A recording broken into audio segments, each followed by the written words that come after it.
afternoon, everyone. I just realized that I was on mute, so you did not get to hear the wonderful music that I was playing for you. I am Tanisha Green. I am the Director of Continuing Legal Education at the University of Houston. And I, along with the practitioners that you see on the screen, would like to welcome you to this Continuing Legal Education program entitled The Basics of Representing Veterans. Thank you for registering and attending this program. We have several practitioners that will be providing you information to assist you in representing veterans in an array of areas. And with that, I'd also like to say Happy Veterans Day and thank you for your service to anyone attending that has served. We have some speakers that have also served, and so thank you all for being here and thank you for your service. On the screen, you should see the CLE reporting slide. That slide has a QR code that you can use to scan and go directly to the State Bar page to report your CLE. If you're not signed into the State Bar page, then you'll need to sign in and then scan it so that it will take you there. Otherwise, it will ask you to sign in. There's a course number there. The course number is 174138505. For those of you who are calling in, that is the course number. We are displaying that on the screen now, and we will display that on the screen at the end of the program. After the program, we will compile any presentations that were displayed today, and we will email those to all attendees along with any wrap-up information. I believe that is all that I have. Again, thank you for registering and attending this program. I hope that you find it useful and informational for you representing any VA clients that you might have. And I will pass it over to Diana, who will lead us into the program. I just want to second what Tanisha said. Thank you, everybody. Welcome. We're going to start this presentation discussing how to represent and get accredited. And with that, I'm going to move it on over to Justin to get us started. All right. Bear with me while we get presentation up.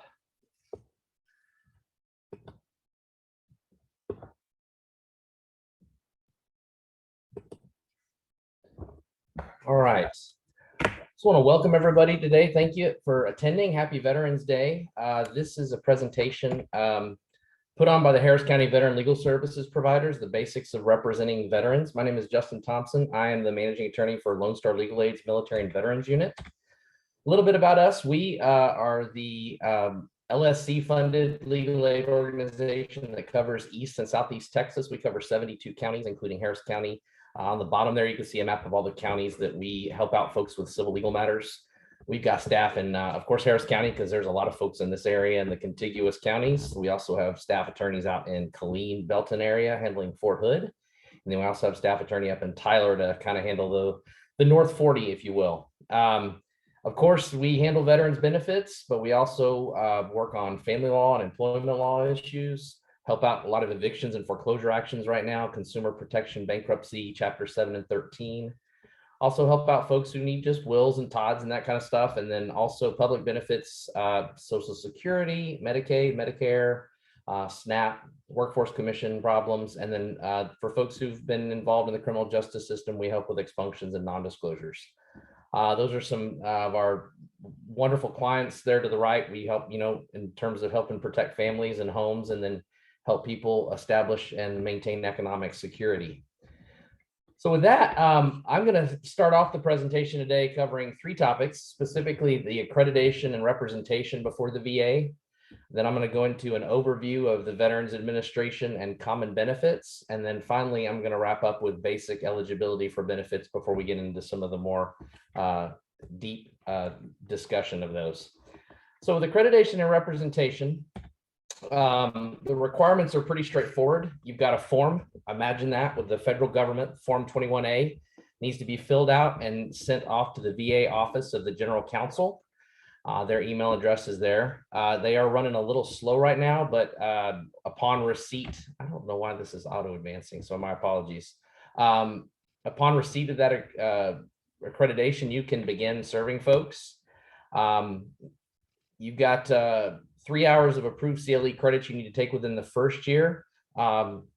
Spoiler alert, the CLE today covers your first 3 hours of CLE, and then 3 hours of approved CLE every 2 years afterwards. Also, another spoiler alert, this CLE covers for that as well. If you have other questions about accreditation requirements, there's a link on the bottom. Again, the mailbox is monitored and it is answered, not all that fast at times, but it is answered.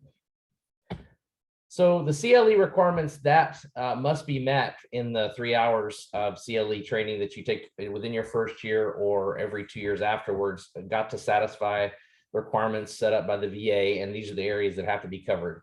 Representation before the VA, basic claims procedures, basic eligibility for VA benefits, how do you appeal, what's the right to appeal, then service-connected disability, non-service-connected pension, and dependency and indemnity compensation.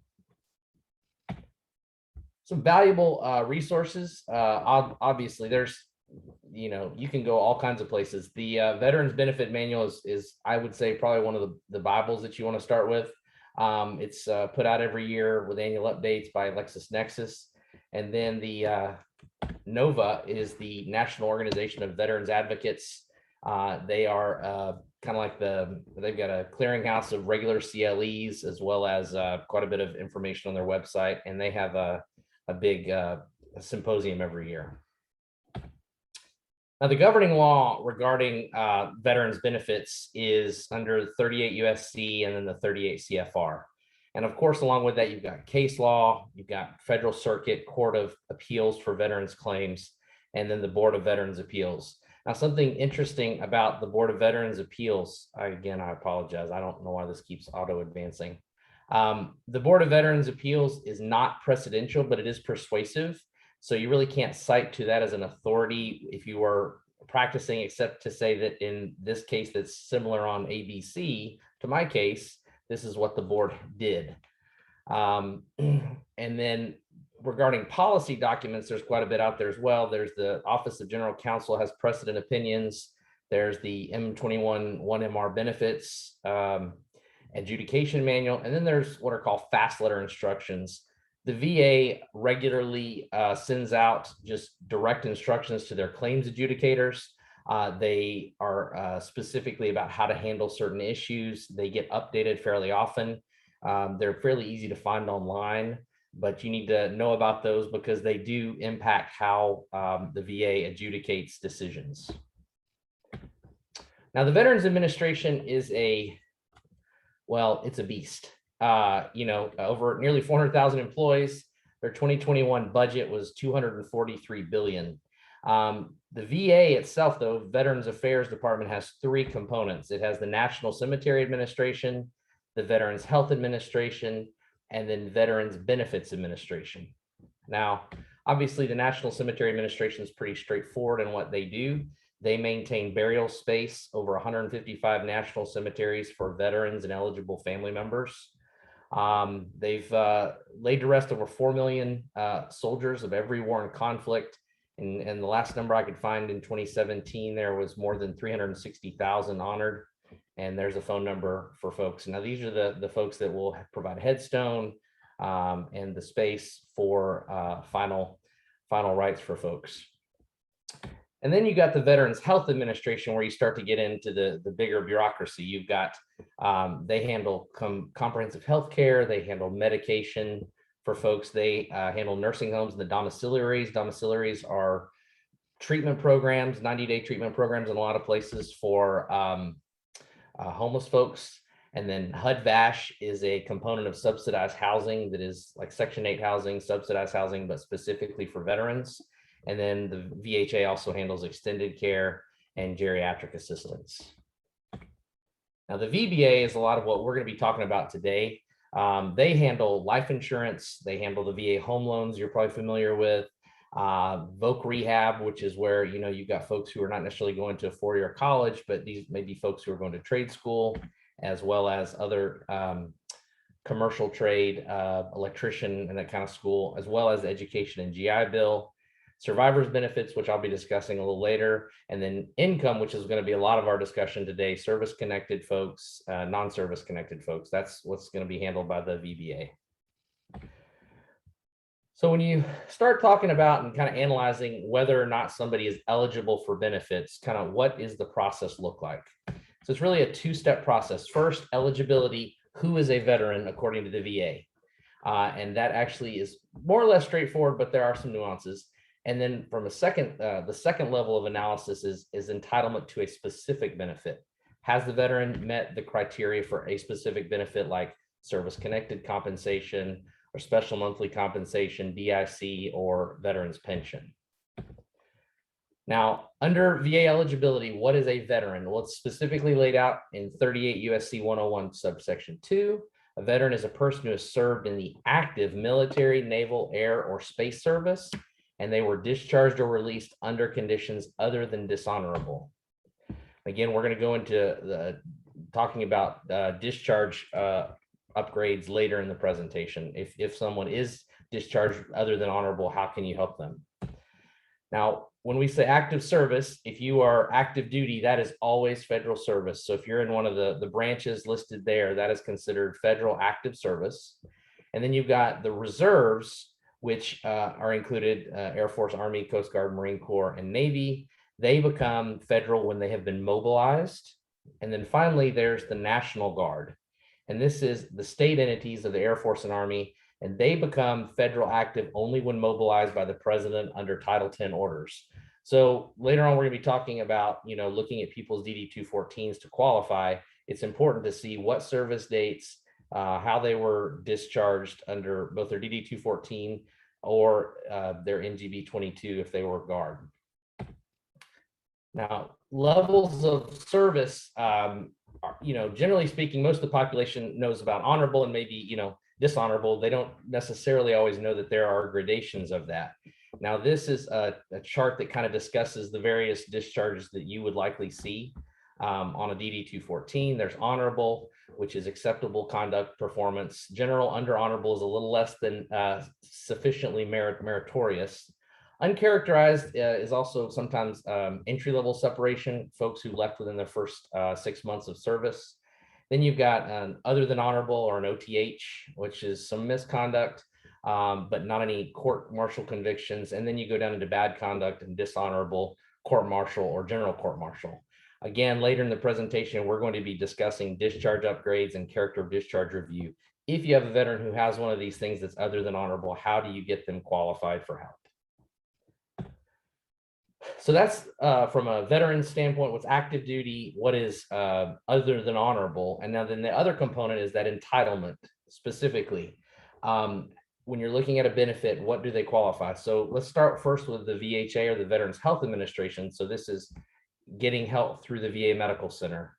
So if you, it's veteran plus their length of service, right? So you've got folks, if you enlisted after September 8 of 1980, you have to have 24 consecutive months of service, or you had to have the full period ordered to active duty for guarded reserves, or you've got to have a service-connected disability rating. So any of these components will enable you to receive services at the VHA.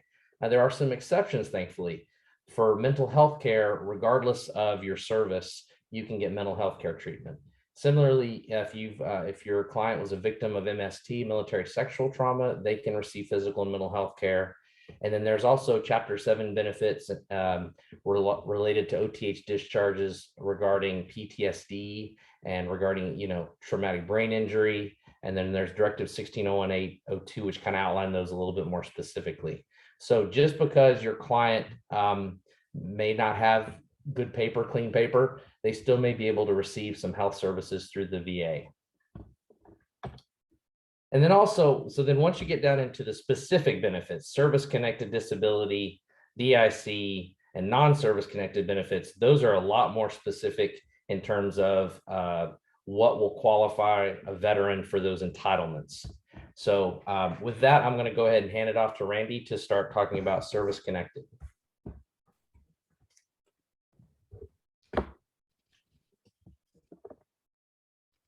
Thank you, Justin. Let me get my.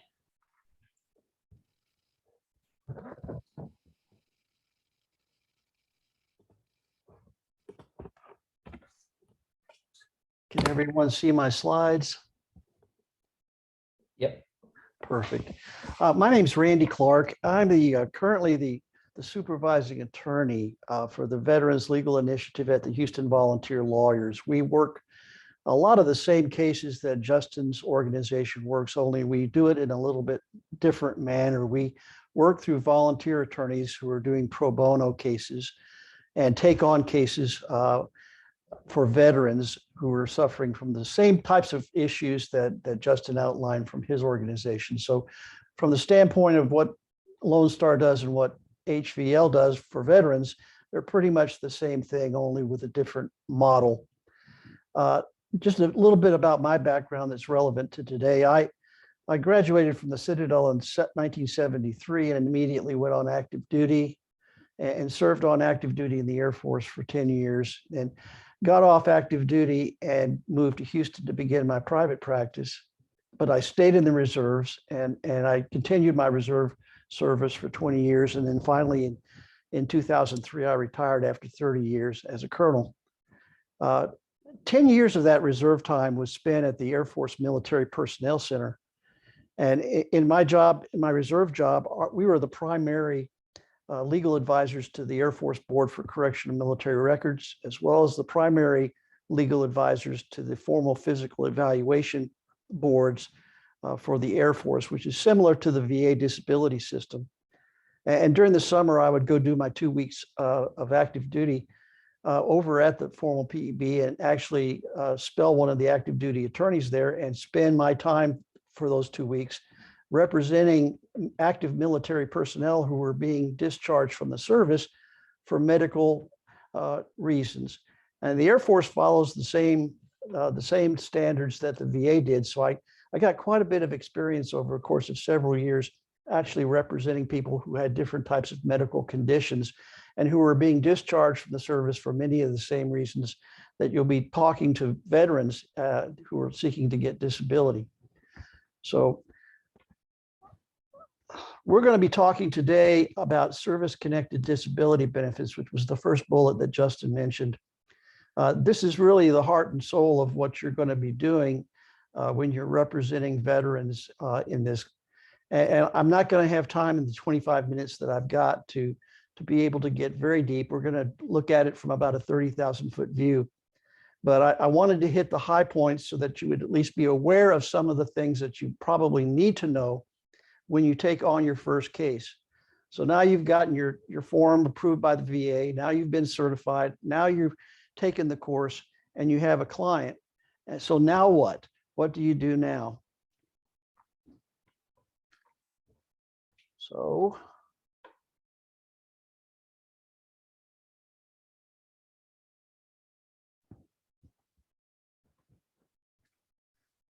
first of all, you've got to determine what is a service-connected disability. As it implies, benefits are for veterans who currently have a physical or mental health condition. That means when they come to you, they have a physical or mental health condition that can be linked to their military service.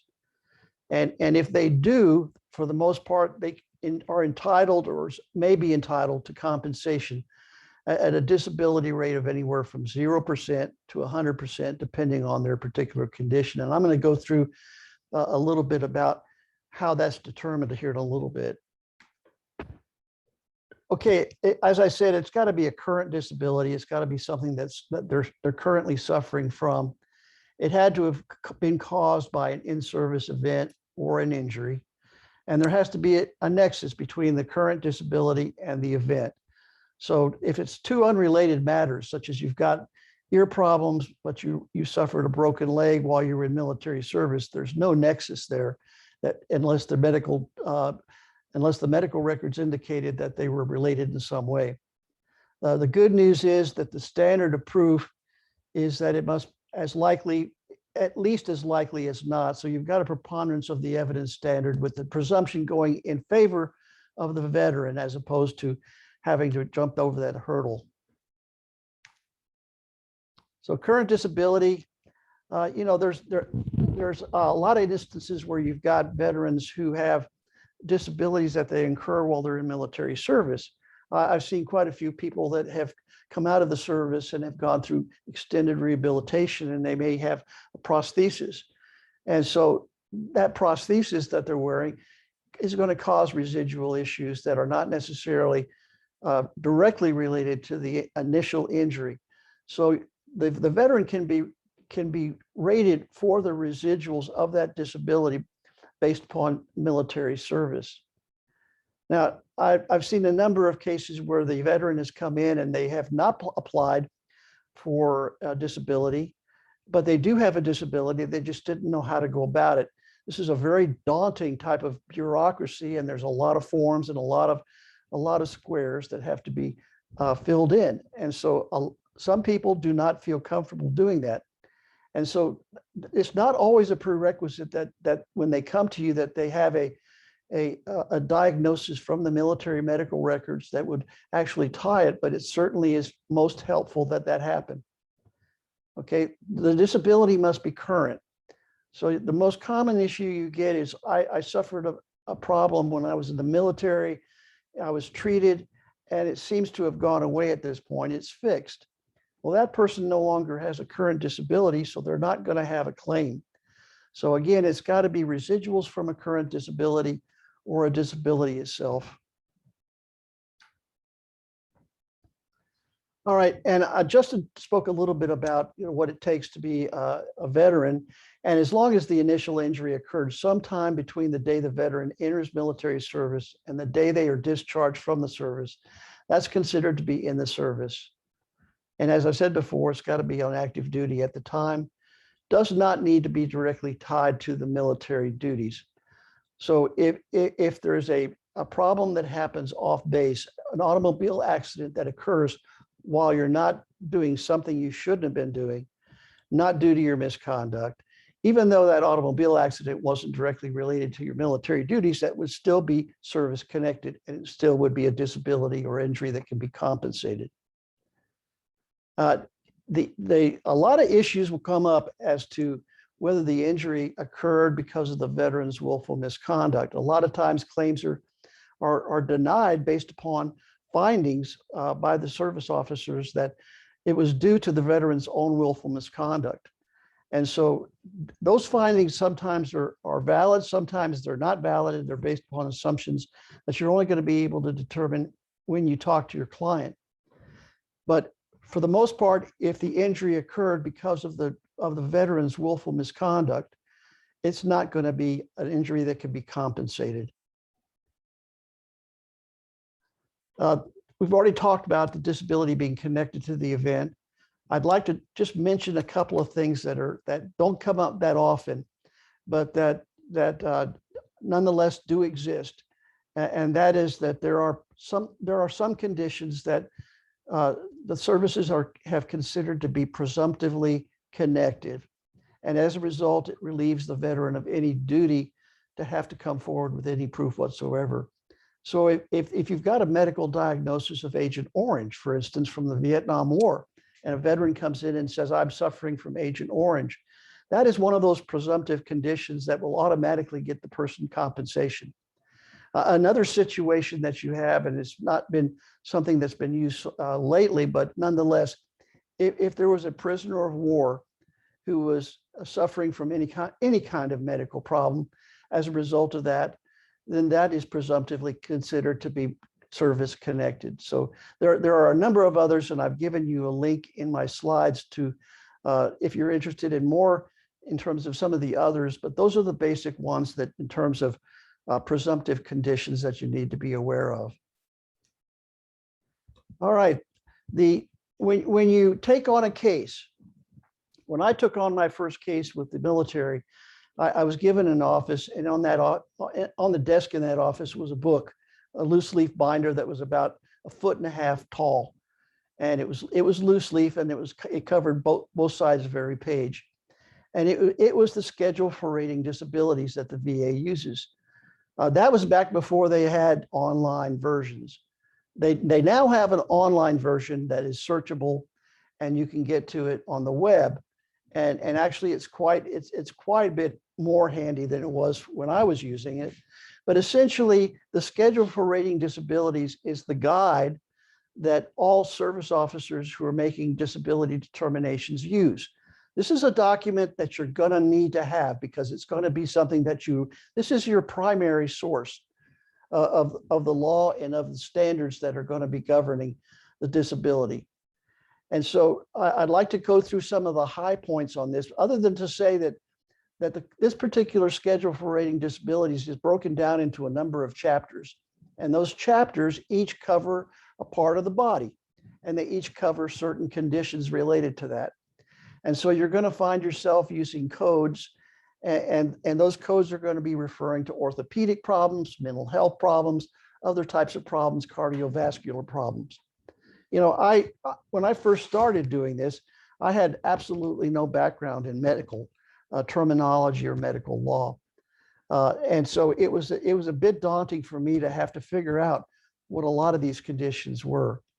And it took me, I'd say, several summers of doing those types of cases before I felt comfortable enough. So in addition to having this present, there was also medical dictionaries and other medical works that were on the desk for me that I consulted quite a bit in terms of trying to figure out just what some of this stuff meant.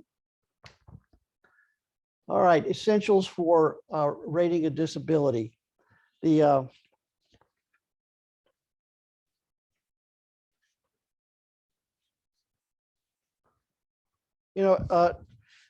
we talked about as a result of or incurred incident to active duty, and that's true. And so the injury or disease had to have occurred while you were on active duty. But there's another minor exception there that you need to be aware of, and that is something called service aggravation. You know, when people go into the military, they get an entry-level physical, and all medical conditions that people have are not going to keep you out of the service. So there are only certain disqualifying events. If you happen to have a pre-existing condition that you have going into the military service, and it gets worse as a result of your military service, then there's a concept called service aggravation, and that service aggravation is basically because of your medical condition. It would have progressed probably, but it progressed quite a bit quicker because of what you were required to do in your military service. So when you're talking to somebody in an interview about their medical condition, if it's something that existed prior to their military service, you need to explore the aggravation issue. According to the VA policy instructions, which Justin also mentioned, where the advancement of severity is beyond the expected by natural progression, then that's considered to be service aggravation. And you'll notice in green, I've got down that the rating specialist will make an assumption that it's due to service aggravation unless there's specific evidence to the contrary.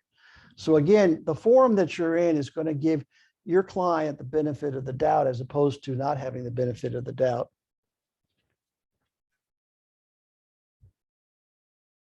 All right, congenital or developmental defects.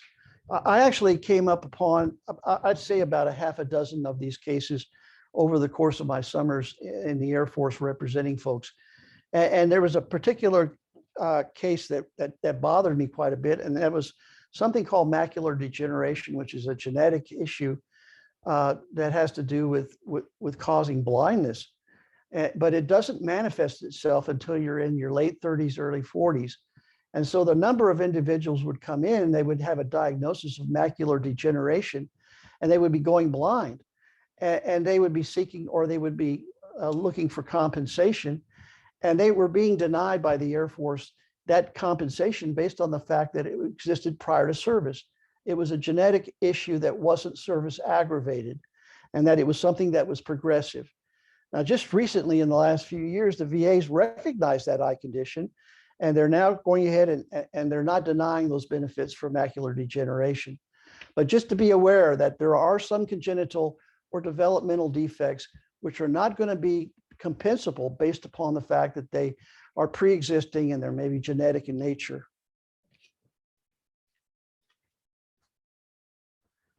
All right, total disability ratings. This is a backdoor way. You know, you're going to have gradations of an issue. So you may have a broken arm or an arm that you've lost the use of, and it may have in and of itself a rating according to the schedule of disability ratings of 60 or 70%. But if there is an inability, and this is important, if there's an inability for you to make any money, for you to earn money, and your earning capacity is severely restricted as a result of that, then based upon you can get a total disability rating based upon not the condition itself, but upon the diminished earning capacity that you have. And so this is a different route to get to the same place. And that is, if your client comes in and says, I cannot hold a job because of my medical condition, that medical condition in and of itself may not be 100%. But the fact that they can't earn a living and can't take care of themselves would in fact provide them with a possibility of total disability rating or 100%.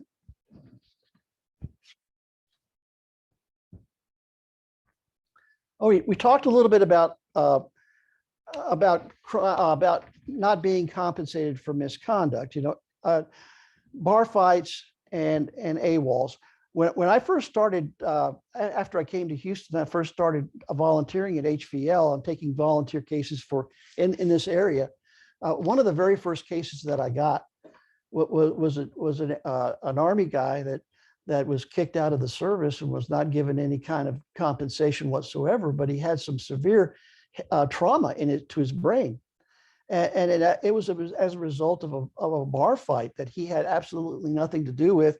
He got in the middle of it, unfortunately got hit in the head with a baseball bat, and it caused him some serious issues, which the Army went ahead and discharged him, but didn't put him through the disability system and provide him with any kind of benefits.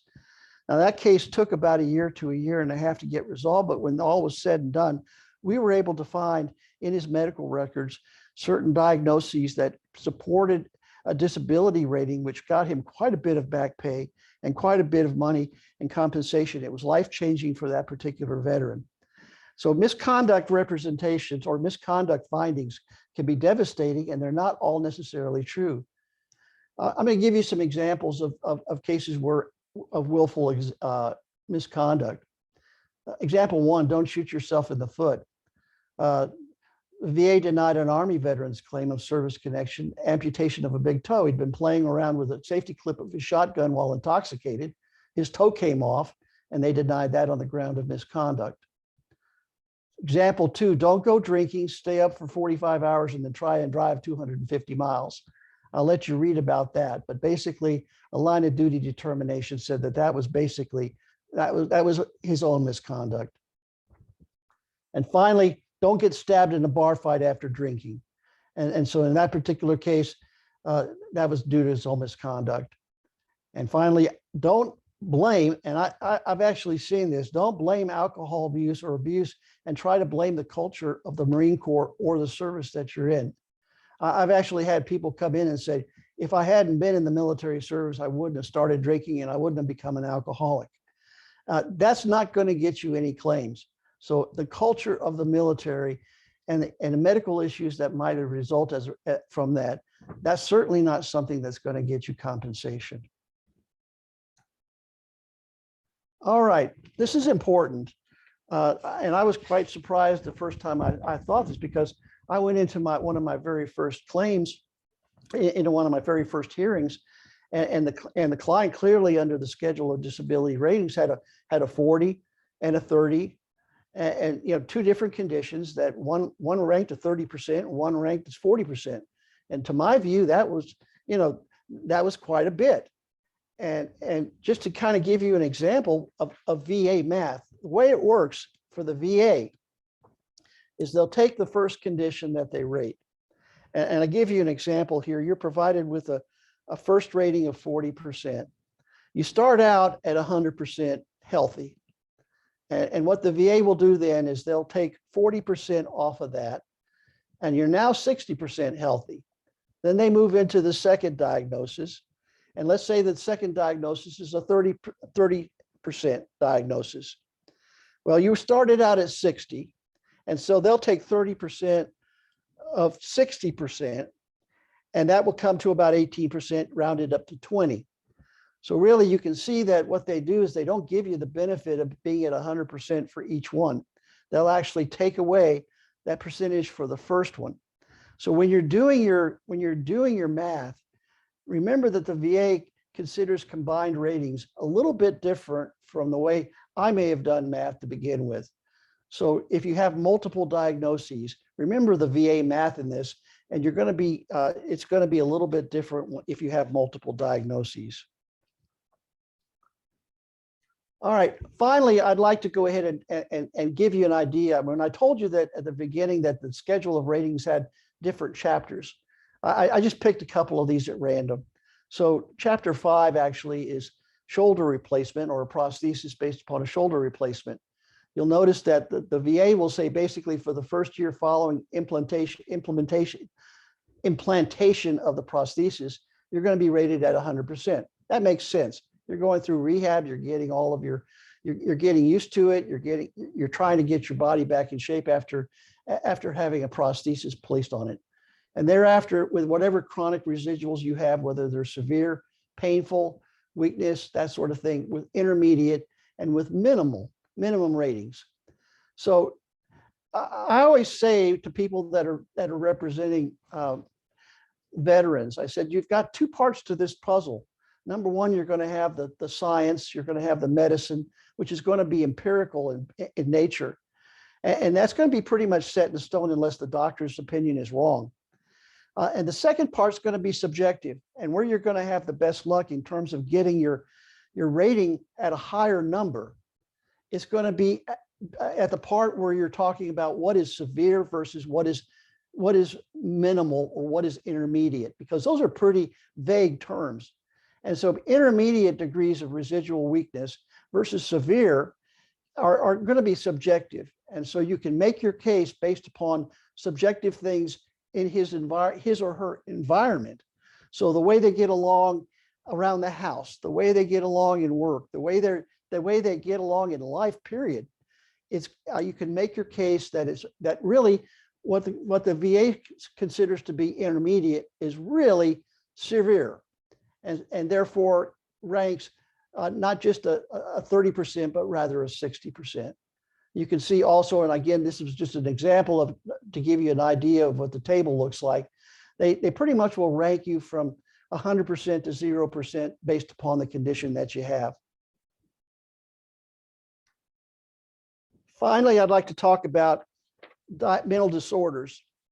And this has really gotten to be more important in I'd say the last 8 or 9 years. When I first started doing this, PTSD was a concept versus a diagnosis. And a lot of people were coming back and claiming PTSD, and nobody was recognizing PTSD as a valid medical condition that was worthy of being compensated. That's changed. That has changed a lot in the last 10 years. And so the diagnosis of a mental disorder, in addition to the schedule of ratings and the other documents that I told you you're probably going to need on your desk, you absolutely are going to need a copy of DSM-5.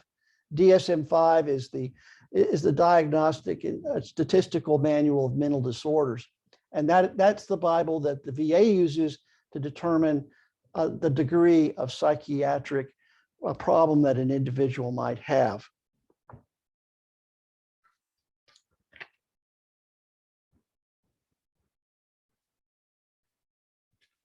All right, you can see now that there's a section on mental disorders due to traumatic stress.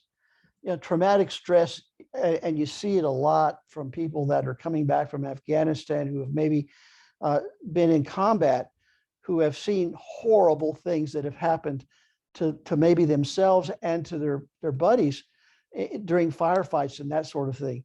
And it tears your heart out. and it has a very severe effect on people, and those are rateable, and they're actually considered by the VA to be something on the order of a I placed it at the top. It's almost a presumptive service connection, not quite, but nonetheless, it certainly, if you have a diagnosis of service connection for traumatic brain injury or for PTSD, you're probably going to have an easier road to hoe than you would be otherwise.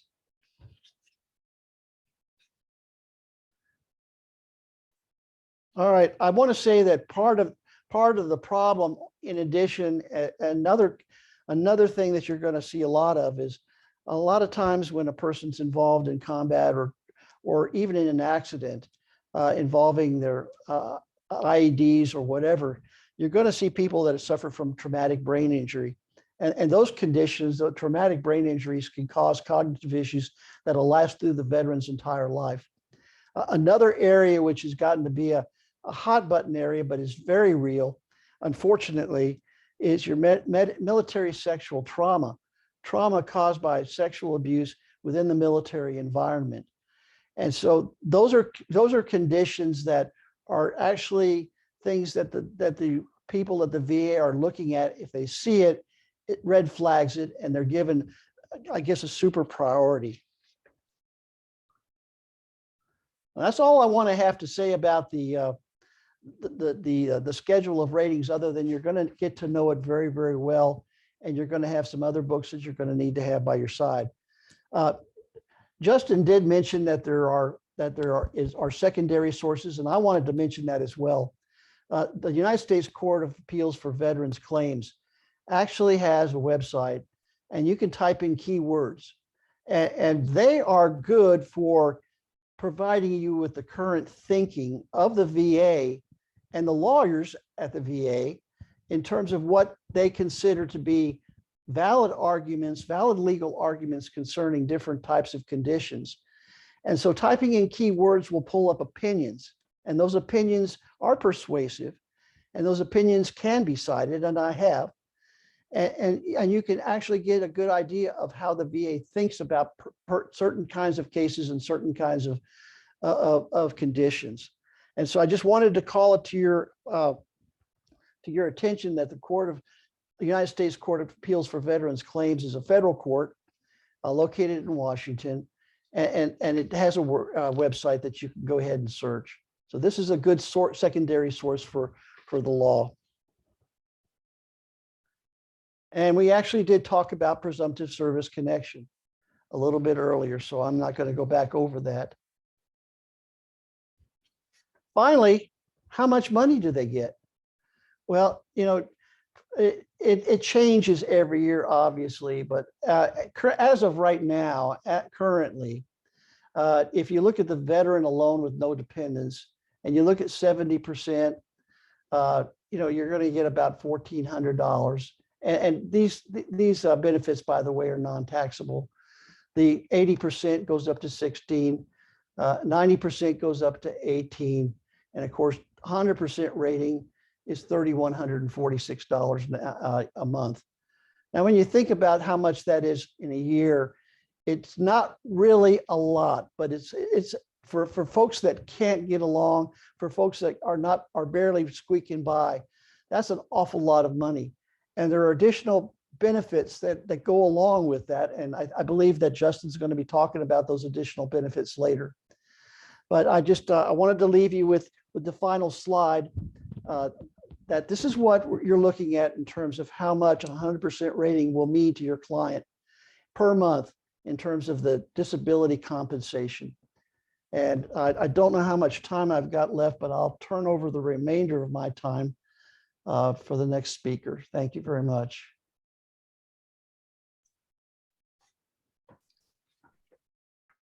We are ahead of schedule, so why don't we pause here and see if the group has any questions for Justin or Randy on the two topics we previously covered.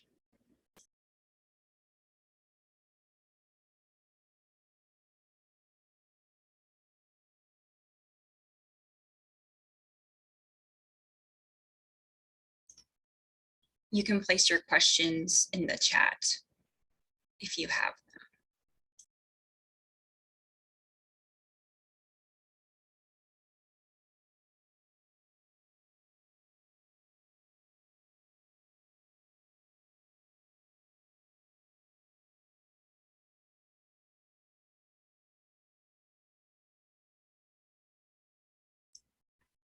Okay, one question.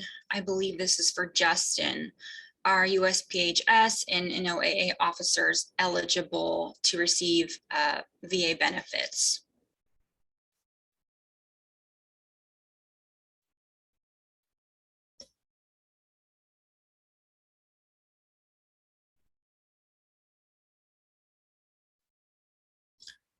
Justin may have stepped away. I will message him and have him direct message you when he returns with the answer to your question, John.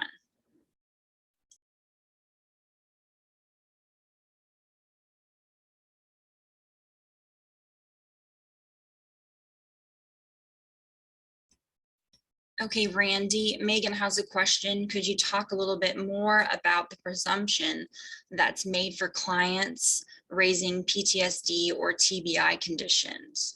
Are there other conditions that are treated similarly? You know, other than the fact that post-traumatic stress disorder is generally seen in the context of a military person from their experiences in combat. And so there's kind of like people normally military folks don't face combat in your everyday life. And so I would say other than the prisoners of war, Agent Orange, PTSD, which doesn't quite rise to the level that the presumptive ones do, it's given a preference, but it's not presumptive. So there's still going to have to be proof.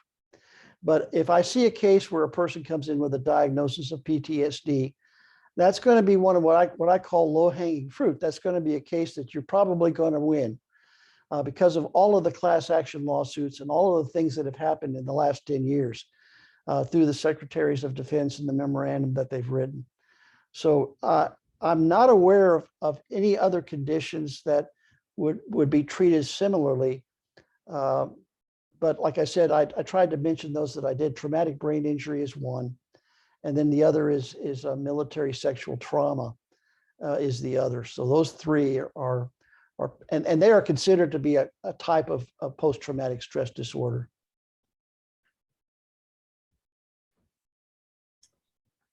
And lastly, is there data showing the win percentage for advocates who take on these pro bono cases? Yeah, the win percentages are, you know, you've got to remember that that there are some of these cases that you're going to get, and the veterans have already gone and to the VA and have made a claim, and the claim has been denied for whatever reason. I had a case not a week ago where a veteran came in and I was conducting an interview, and the basis for the denial was that there was no service connection. But they did happen to comment that there was service aggravation, but they still denied it. So I told the veteran, I said, you know, service aggravation is presumptive, and it's just as compensable as a service-connected disability or service-connected injury. And so we took that case, and we're waiting on a volunteer to take it at this point. So yeah, there are certain cases where the mistakes are made at the initial level, and you're going to take it on an appeal. And there are a number of, we didn't talk about this, but there are a number of appeals, and I think it will be talked about here in a little bit. Maybe Diana is going to be speaking about that. But it doesn't necessarily mean just because you have someone who's been denied benefits, that's going to happen later on. The more times you take it up, the better the chances are they're going to get it right at some point. We have another question. If we have a VA doctor, a military doctor, and a civilian doctor having differing opinions about a diagnosis, they want to know if there's a bias against civilian doctors. It's not been my experience that there is. And I'd love, and a lot of times we will have we'll have civilian doctors who are actually treating the veterans, especially in the last few years when as they've modified the process for allowing veterans who had to wait forever to get in to see doctors, allowing them to go out and actually see people in the civilian communities. So it's not uncommon to have, for a person to go out and see a specialist, and for that specialist who has absolutely, in my opinion, much more training and much more experience, who may come back and have a completely different opinion. And that's going to be exhibit 1 up front and center for me when I'm putting together my application. So yeah, it creates a fact situation, but the beauty of this is that the VA is supposed to be on the veteran side. So if you're advocating for the veteran, you've got a plus, just because if it's at least as likely as not, that's the standard. And there's evidence from one doctor in the VA who says no, and then there's an expert who says yes. Well, that to me, the tiebreaker is going to go to the vet. And so, yes, I've seen that happen a lot.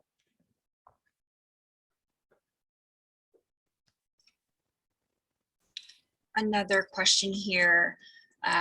Will VA adjudicators negotiate with the advocate? So for example, the VA denied you at 85%, but you gave us enough evidence to approve you at 70%. I don't think I've ever been involved, and you can correct me, Diana, you may have been. I don't think I've ever been involved in any kind of mediated settlement negotiations with the service officers. I think you get an opinion and it's written, and then you appeal it. And then it goes, and we'll talk about the different types of appeals that there are, but I don't think I've ever been involved ever in a negotiated settlement discussion with the VA. Have you? It's not a negotiation per se. In the old system, and we'll clarify the old and the new system in just a few minutes, you would be able to contact a decision review officer and really have an informal conversation with them. Like, hey, I think you missed this, look at this again, and could potentially convince them that your veteran does have a service connection, or that your veteran deserves a higher rating. So it's not necessarily a negotiation. John Fraser wants to know what the difference is between an attorney and a service officer representing the veteran. There are a lot of good organizations out there that have people that disabled veterans, the DAV, they actually have offices out at the VA, and these people are not lawyers, but they do this all the time. So I would say in some instances that they're very, very, very qualified in the area in which they're working. So you've got some really qualified non-attorneys who do good work. And I ran across that when I was doing cases in the Air Force, where you would have the disabled veterans representatives coming in 2 or 3, 4 times a week, representing different military people, doing the same type of thing that attorneys were doing. Now, I'd say, there are some legal arguments, and there's some things that your law school training will give you that maybe they don't have in terms of advocacy skills and that sort of thing, the way of looking at things, the way of analyzing it. But for the most part, I've seen a lot of good quality representatives for vets who are not lawyers do a great job. Okay, we're going to chat question. Sorry, I was looking at the next question asking about county service officers. The veteran services officers that are in each of the counties have been more like resources to me rather than necessarily representing folks in VA matters. All right, so I think we'll go ahead and move on to our next segment, which will focus on the VA claims and appellate procedures for disability claims. Many, if not all of these steps apply to other benefit claims, but we're going to focus on disability claims today since they are such a large portion of the cases you will see. Before we get into it, a little bit about me and my program. I teach and oversee the Veterans Clinic at South Texas College of Law, Houston. I've been here a little over 2 years. Much like Lone Star Legal Aid and HVL, the clinic represents veterans who are at or near the poverty level. A little different than those organizations is we utilize students to help us represent these veterans. We focus on drafting discharge upgrade applications, which we are going to talk about a little later in the CLE, and appealing VA benefit decisions. But we also help veterans and their families with other civil legal issues like family law and estate planning. But of course, South Texas has many other civil practice clinics that can help veterans in other areas that my clinic doesn't cover, like landlord-tenant or guardianship or tax, just to name a few. If you know a veteran who needs the veterans services or help from any of South Texas's legal clinics, I'm going to provide a link at the end of my presentation that the veteran can use to apply for our services online. So with that, let me go ahead and share my screen.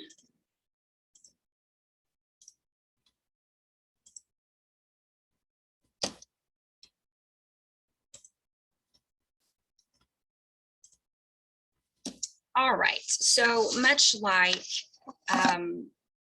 other types of cases, right? When you're first starting a disability case, you're going to want to interview the veteran for information on their issue, their time in service.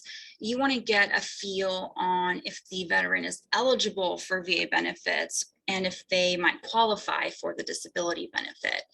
You'll also want to review their records to obtain this information, to confirm the information from the veteran, and to look for information that the veteran may not know or is missing that you need to determine if they're eligible and if they qualify.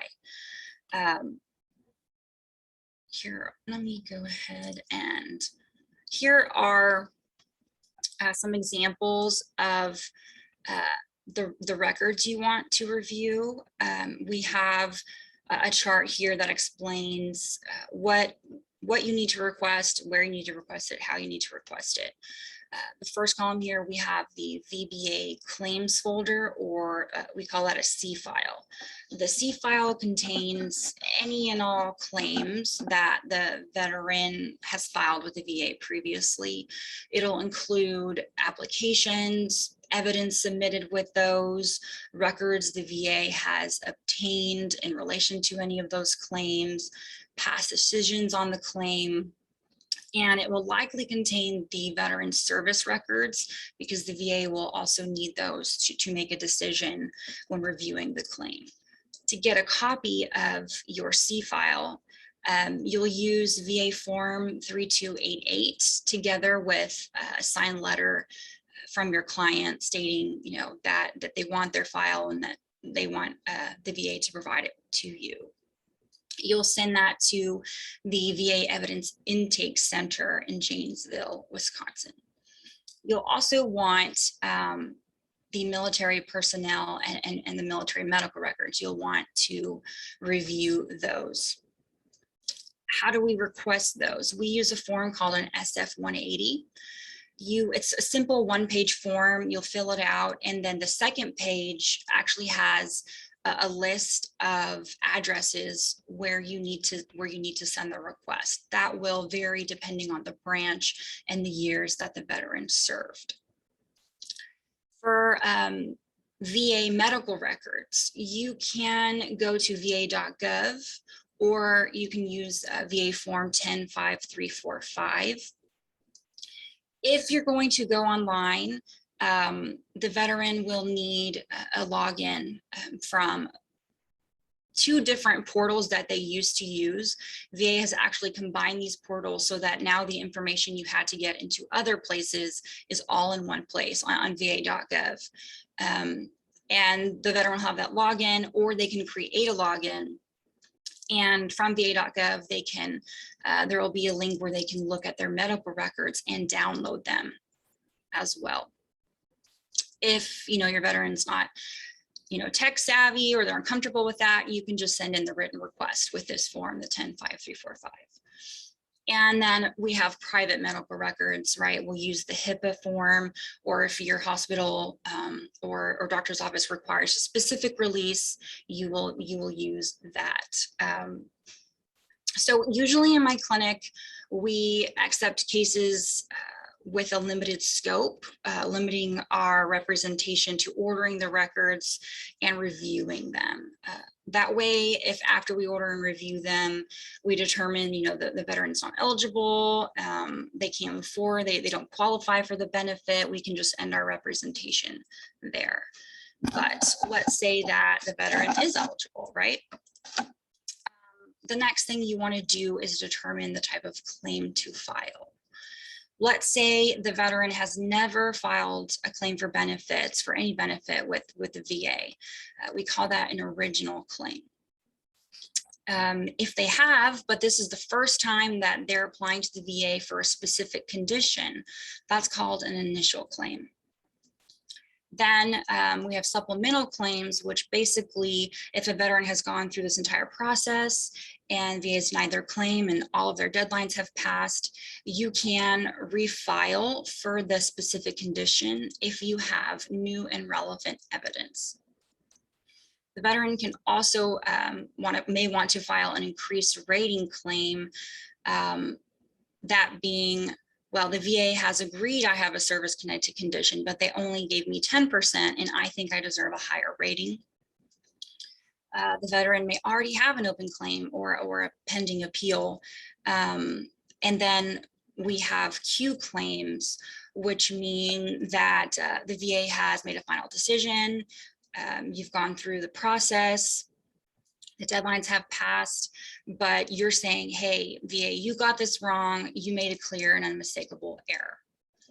On the right side here, you'll see the effective date considerations. So the effective date is the date that the VA uses as a start date to pay the veteran the disability benefits. You can think of it as back pay. So if a veteran applied for a benefit in January of 2021, but it's not approved until January of 2025, the VA will pay the veteran those 4 missing years of benefits. Sometimes they do it in a lump sum payment. Sometimes, they'll front load the first few payments and break it up that way. It's just going to depend. If you're not sure, if the veteran's not sure, they have 5 claims on file, they don't remember what claim that they're coming to you for, they don't remember where it is, you can call the VSO hotline and ask them these questions, right? Does this veteran have any open claims? And if they do, for what conditions? When did VA deny the claim? Can you send me a copy of VA's denial? And what is the veteran's current disability rating? You can also request a breakdown of their rating. However, in order to use the VSO hotline, you have to be a VA accredited attorney or a veteran service organization. All right, so we've interviewed our client, looked at the records, ordered the records. We figured out what claim we need to file. What do we need to do next? You're going to want to gather any additional information, any additional evidence, and then brief the issue. So other type of evidence that we consider, I always send in a personal statement from the veteran that might explain, their current condition, the difficulties they're having with their everyday life.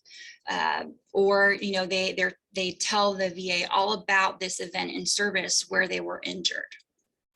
Similarly, you can get corroborating statements. So from other people who are in their unit, we call these buddy statements, who might be able to corroborate what the veteran is saying about when they got this injury, or family statements. A lot of times they can testify, well, before he went into the service, he didn't have this issue, but now he does. And then we have expert opinions or nexus letters. And then you're going to want to, brief the issue, explain to the VA why the veteran qualifies for the disability, why he or she meets every element. They call these briefs statements in support of the claim. Don't forget when you're writing this, though, that you want to address, well, not only do they qualify for this disability benefit, but they qualify for it at a certain percentage. You'll want to include that in your brief as well. So after we have all our evidence, we have a brief prepared, what do? You're going to send your statement, your brief in with the particular form that applies to your claim. Here's a list of common forms that you'll need for these benefits. They're all available at this website, va.gov/va-forms. You can find them there. A note about the forms: make sure you're using the form with the correct date, right? If it expired in 2015, that's not the correct form that you need to use to submit it, and they might reject it. So keep an eye out for that. Where do we submit the claim? You're going to submit it to the VA Evidence Intake Center. Sometimes you might hear it called the VA Claim Intake Center. That is for service-connected disability claims only. If you have a VA pension claim, which is a disability claim, it's just a disability that's not service-connected, you're not going to send it here. You're going to send it to a VA management center. But if you do have a service-connected claim, you can fax it to the VA. However, VA has just recently said they're going to phase out accepting evidence claims via fax. They haven't given a deadline on that yet, but that has been decided. You can submit them online. You can submit them in person at the regional office. Of course, with COVID, you'll want to check your local regional office to determine how to do that, if they're even allowing visitors. You can also send it in via certified mail to the regional office. If appropriate, you can send an appeal directly to the Board of Veterans Appeals, which we'll talk about in just a second. I'm going to pause here. It looks like we have a couple questions. I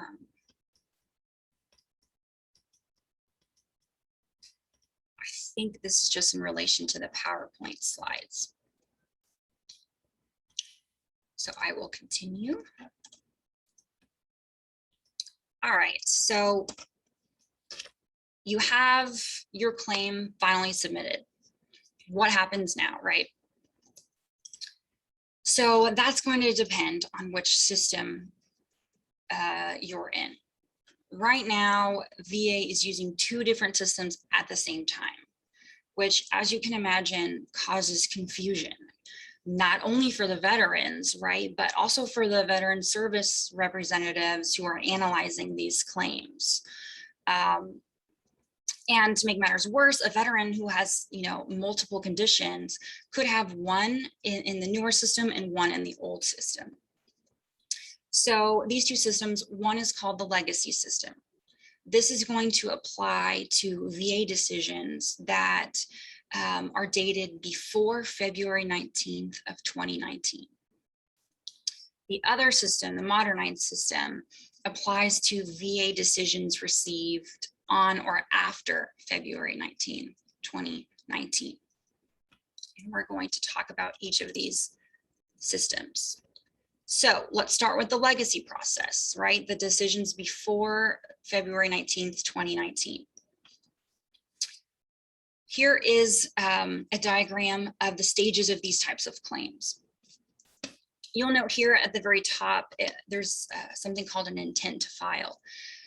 You can actually send in an intent to file, which will become your effective date. So you're not sending in your claim, you're not sending in your application, you're not sending in your evidence, you're sending in a notice to VA saying, hey, I'm gonna file a claim soon, I'm just giving you a heads up, but this day that I'm submitting this is going to be my effective date.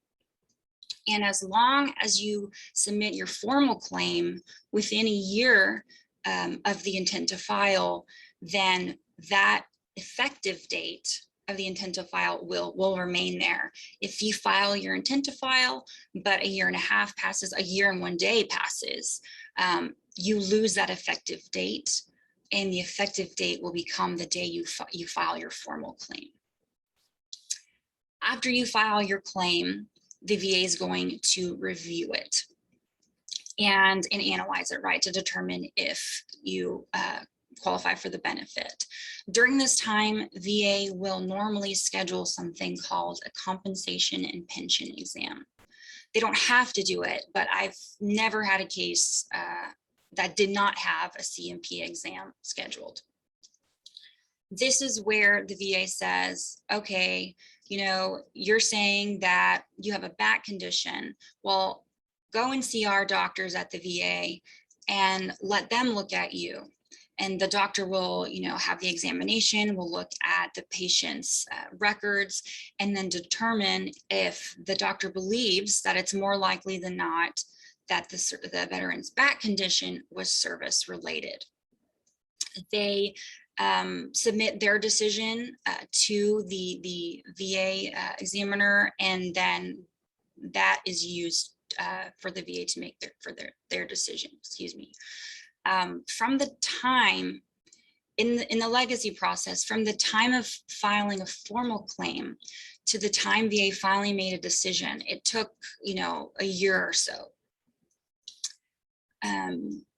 So once the VA makes this decision, they deny your claim and you want to appeal, you have 1 year from that date to file something called a notice of disagreement.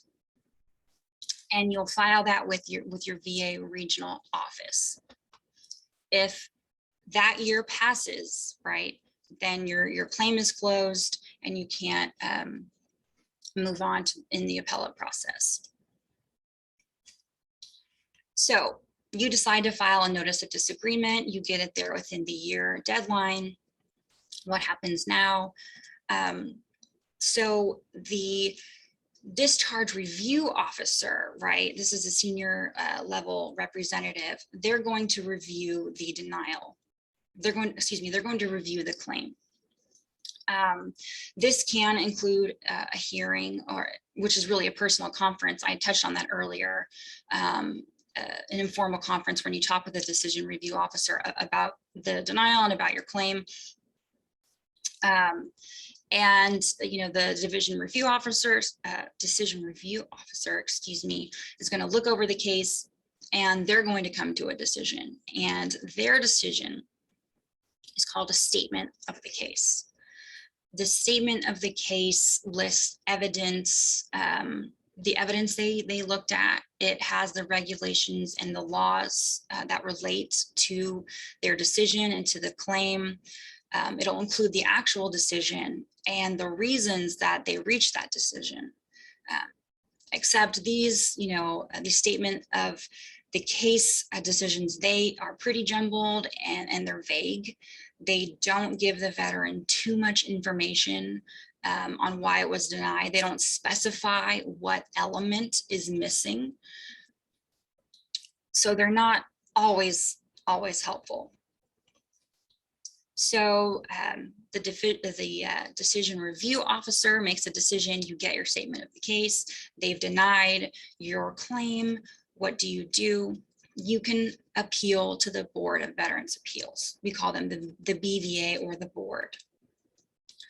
To do that, you file a VA Form 9, and you have to file that with the regional office within 60 days of the date of the statement of the case.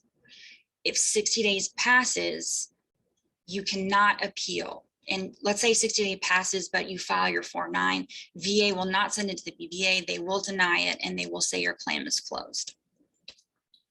But you got it in on time, and so now it's with the BVA, and they're going to review it.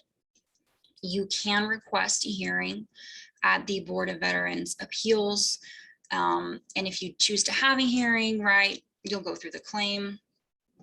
And then after the hearing, the BVA will consider, your evidence that you brought to the hearing. They'll consider the file, and then they'll make a decision. And this process, from filing the formal claim to getting the BVA's decision in the legacy system, that took about 7 or so years. So it took a very long time. A couple of things about the BVA appeals in the legacy system, because they're a little different in the modern system. If you are at the BVA in the legacy system, you can essentially file new evidence, new and relevant evidence at any time until the BVA makes its decision.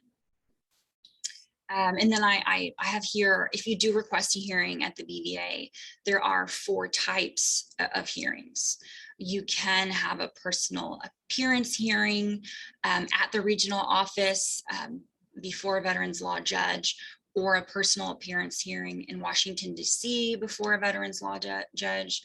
You can choose to have a video conference hearing, which, you show up at your VA regional office and you have the hearing, the video conference there. Or you can choose a virtual hearing, which, you can be anywhere and attend this hearing. You don't have to be at the regional office. If the BVA still denies your claim, then you can appeal to the Court of Appeals for Veterans Claims, the CAVC. They have exclusive jurisdiction over BVA decisions. And you have 120 days from the date of the BVA decision to file your appeal. It's called a notice of appeal. Only the veteran can appeal this decision. The VA cannot file an appeal with the CAVC. Note, though, that attorneys, you have to separately apply and be admitted to the CAVC to represent veterans there. The CAVC is made up of 9 judges. They can review the BVA's legal conclusions de novo, but they can only review the BVA's findings of fact for clear error. If the CAVC looks at your case and they make a decision, you can actually move for reconsideration. You can ask for a panel to review your case or an en banc review. After the CAVC, you can appeal to the Federal Circuit Court of Appeals. They have exclusive jurisdiction to review CAVC decisions, and any party at that time can file an appeal with the Federal Circuit. Their jurisdiction is generally limited to legal questions. And then from there, right, you can appeal to the United States Supreme Court. All right, I'm going to pause here for a second and see if we have any questions, because I know that's a lot. VARO is the VA regional office.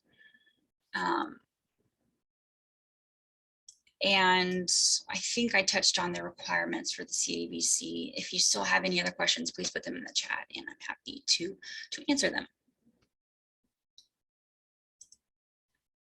All right, so let's move on to the newer system, right? The Veterans Appeals Improvement and Modernization Act of 2017, the AMA. Now remember, this system is going to apply to decisions that the VA made on or after February 19th, 2019.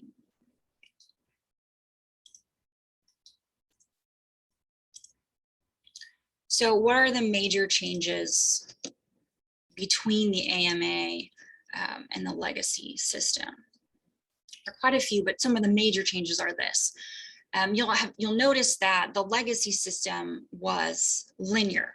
You had to go to each step in order to get your final resolution.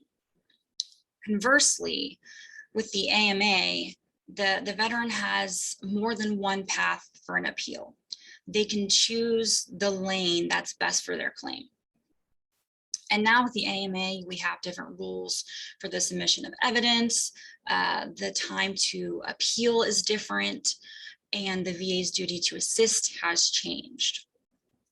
Right, these are a lot of changes. This can get very confusing, like I mentioned, for veterans.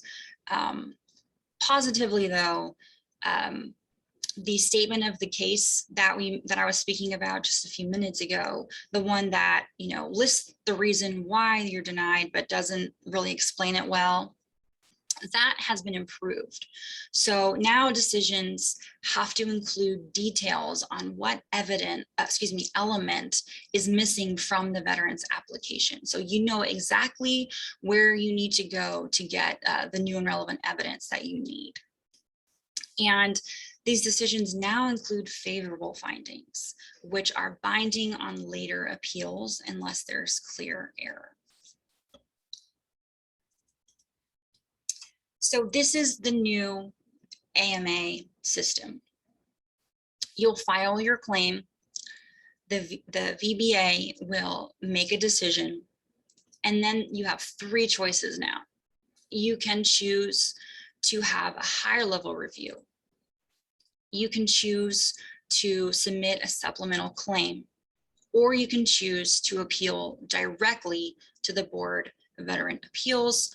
And from there, you have an additional 3 options regarding your hearing and the evidence you want to submit. Note that you have 1 year to make this decision.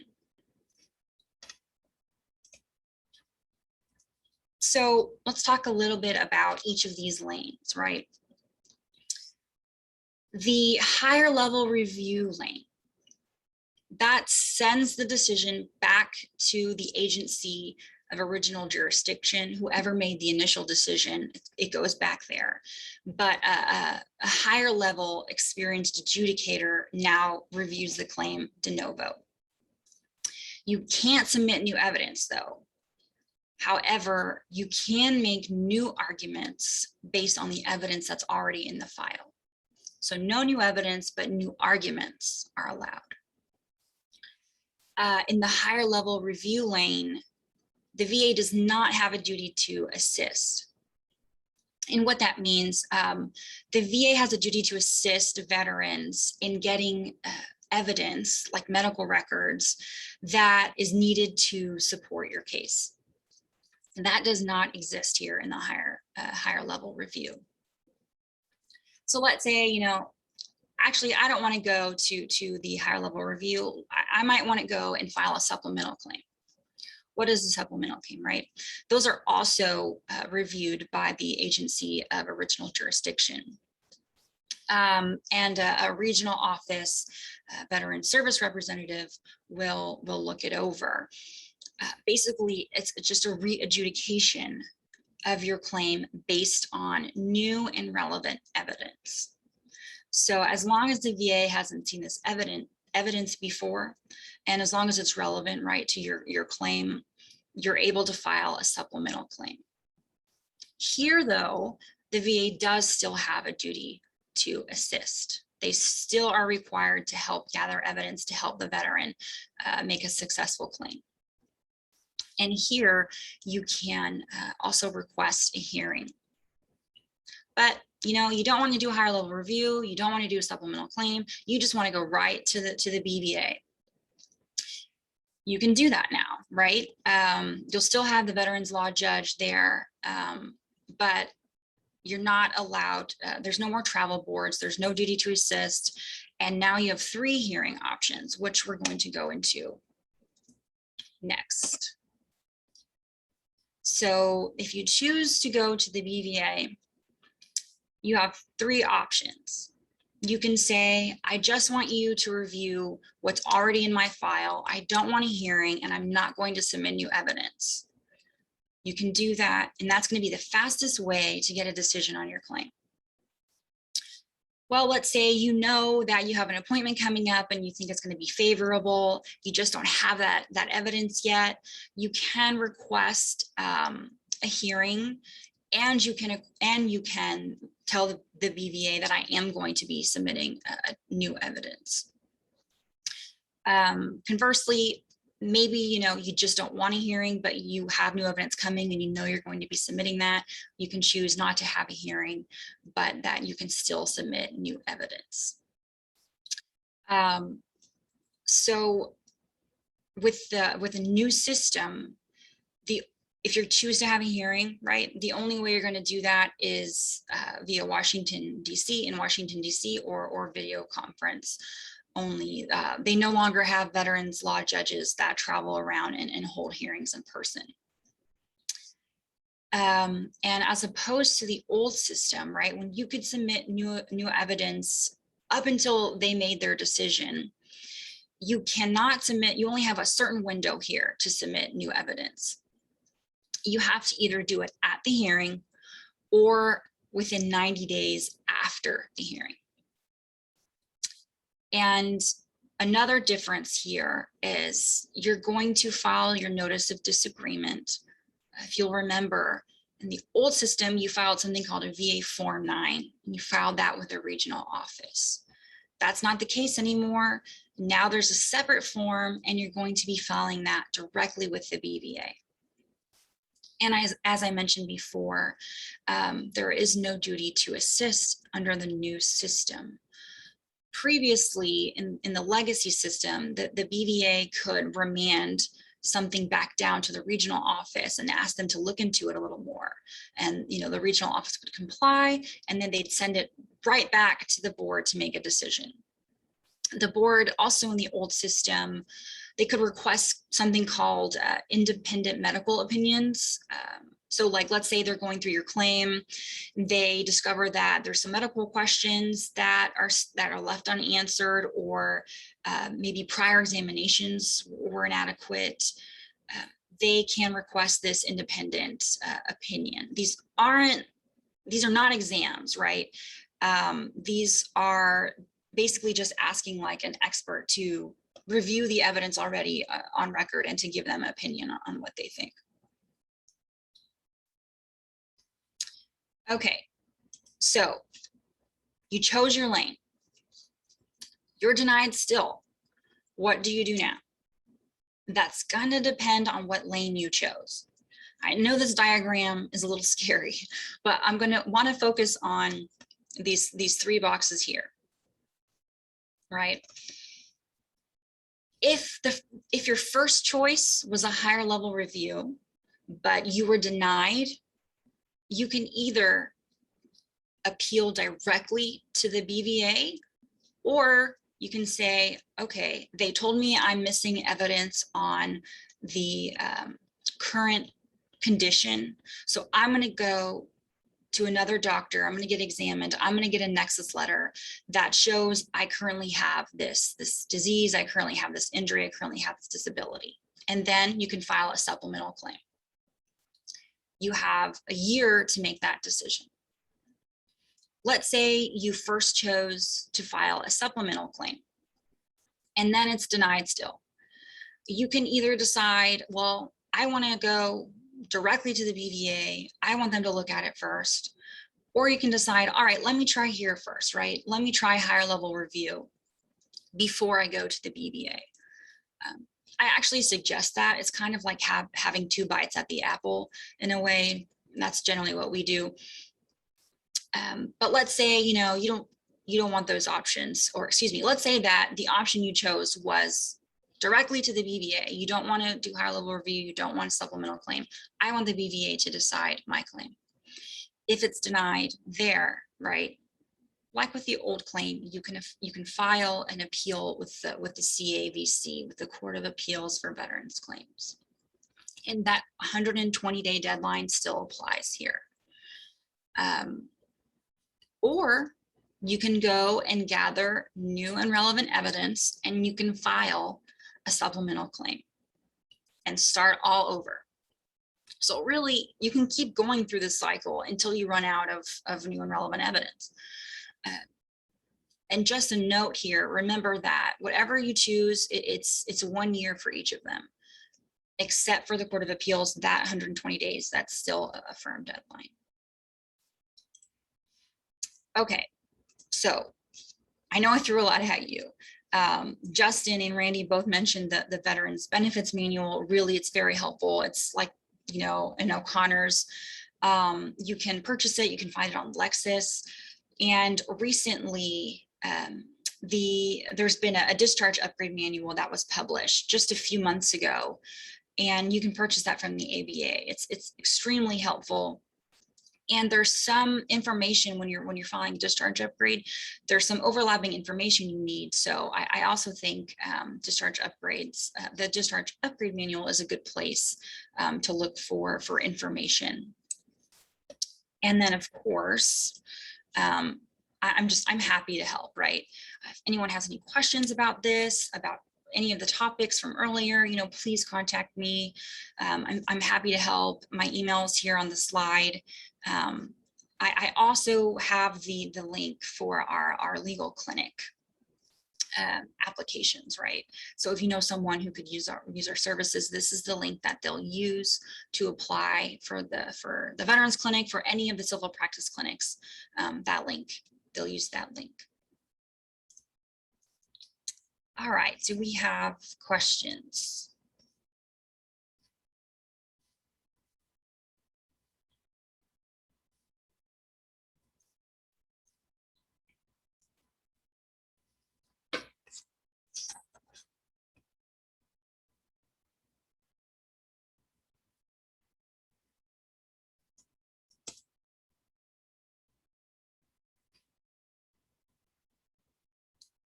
Okay.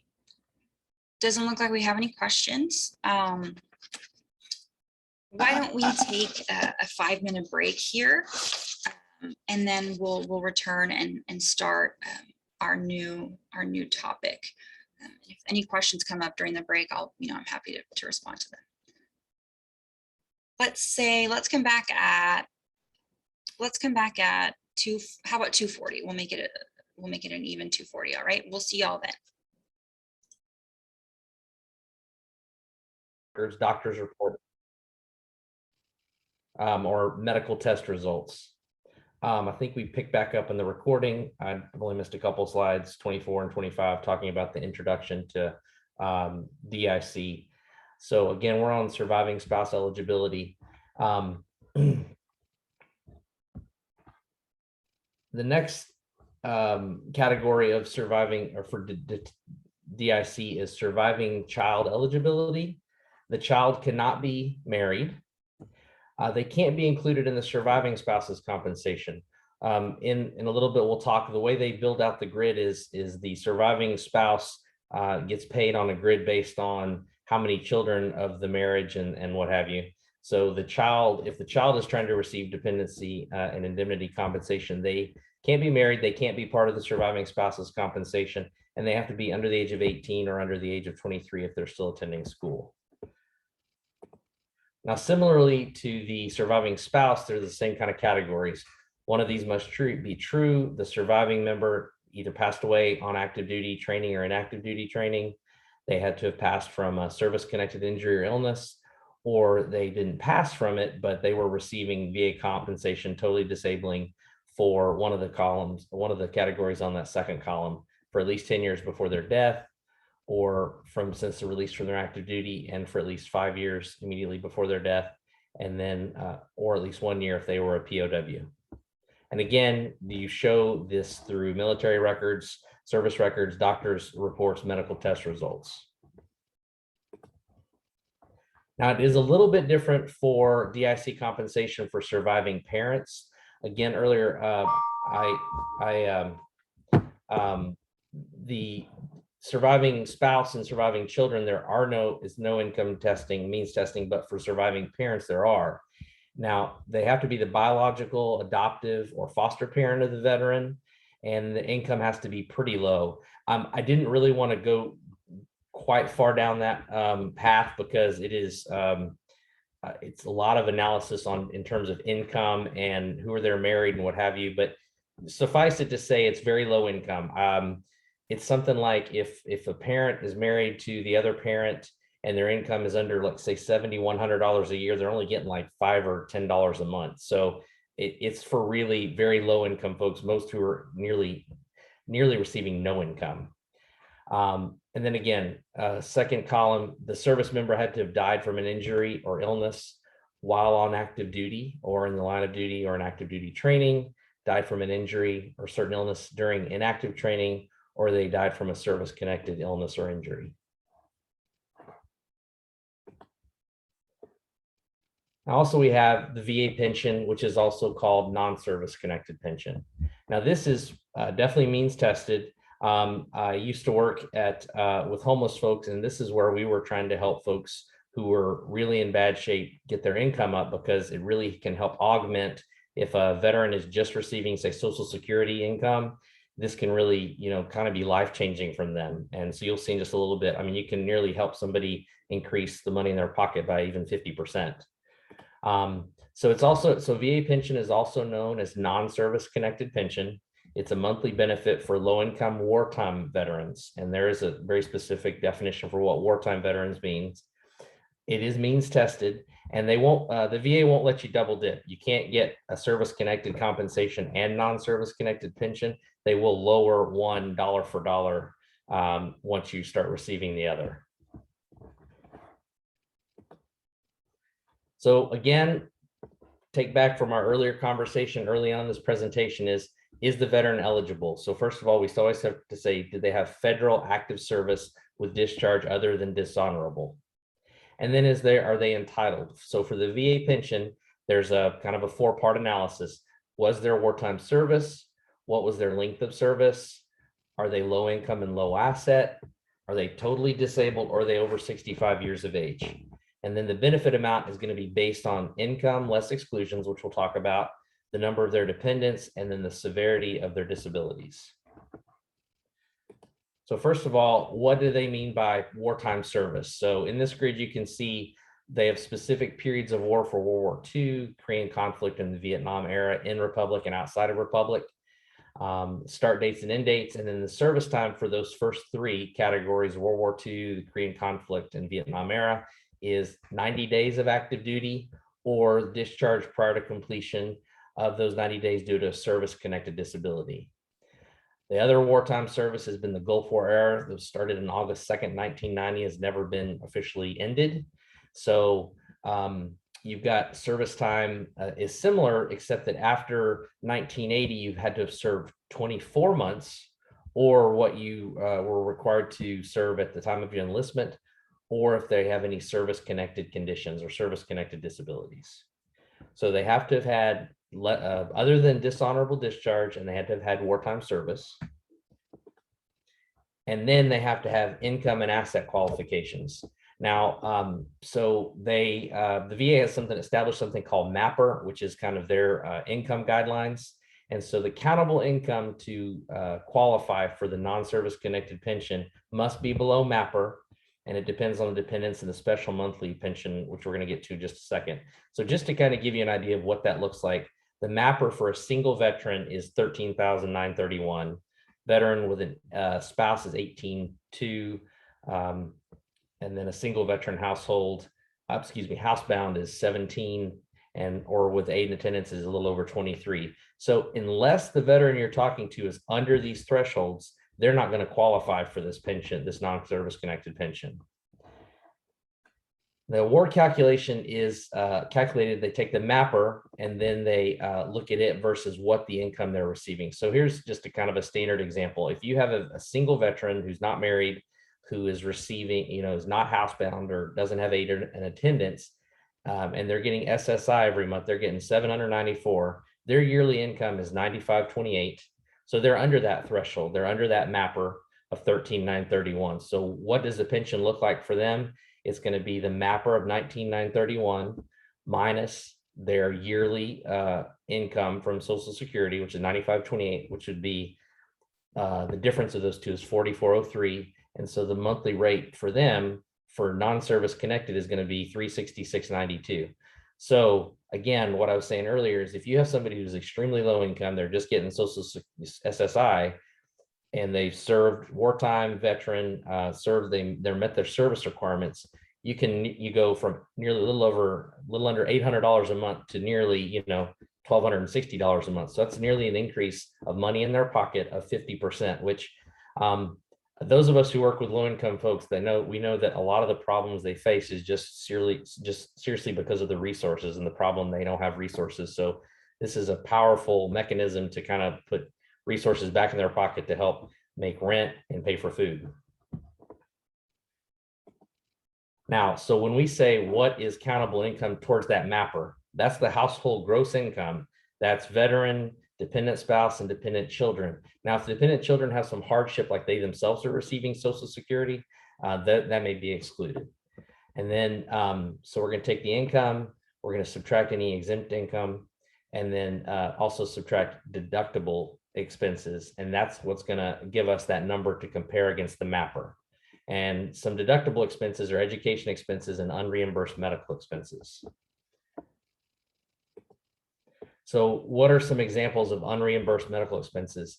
These are expenses that can be deducted off of that income to help get under the mapper amount to help them to start receiving the non-service connected. This is a medical expense that was either paid by the veteran or the spouse on behalf or incurred on behalf of the veteran. And the total for it to start affecting the mappers has to exceed 5% of the mapper for it to start to bring their income down. But you really quickly start to see though that when you're dealing with low income, 5% is not that much money when you start to think about what are the unreimbursed medical expenses, medication, medical supplies, vision, dental, hearing aids, your monthly Medicare deduction, deductibles, insurance premiums, medical transportation, any of those things that the veteran is paying out of their pocket can go towards that 5% to decrease their income.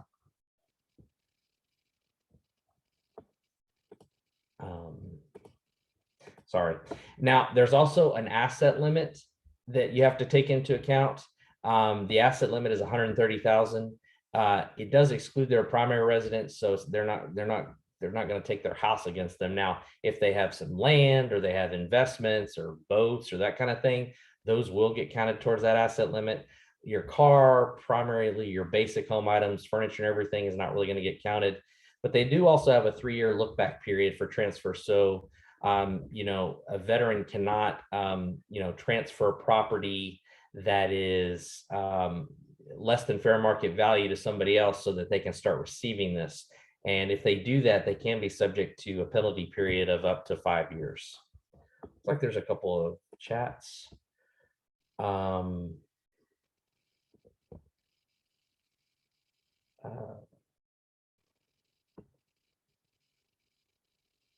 If anybody has any questions, please put those in the chat box. And then the last category, again, for the non-service connected pension is, are they disabled or are they over this age of 65? Now, there's a presumption of disability if they are over the age of 65, or they're receiving SSI or SSDI, or they live in a nursing home. So those are presumed disabilities. You don't really have to prove anything to the VA in order to get the non-service connected. Other than that, though, they have to prove that their disabilities are total. And now the VA does want to ensure that these are not due to willful and persistent misconduct. Now, that's a pretty wide range of items. I've seen some situations where that was interpreted as disabilities that were caused by, say, alcoholism. So you do need to kind of keep in mind that that is a consideration for the non-service connected pension. Now, the other thing is the basic pension amount, like we talked about earlier, was $13,931, which is about $1,160 a month.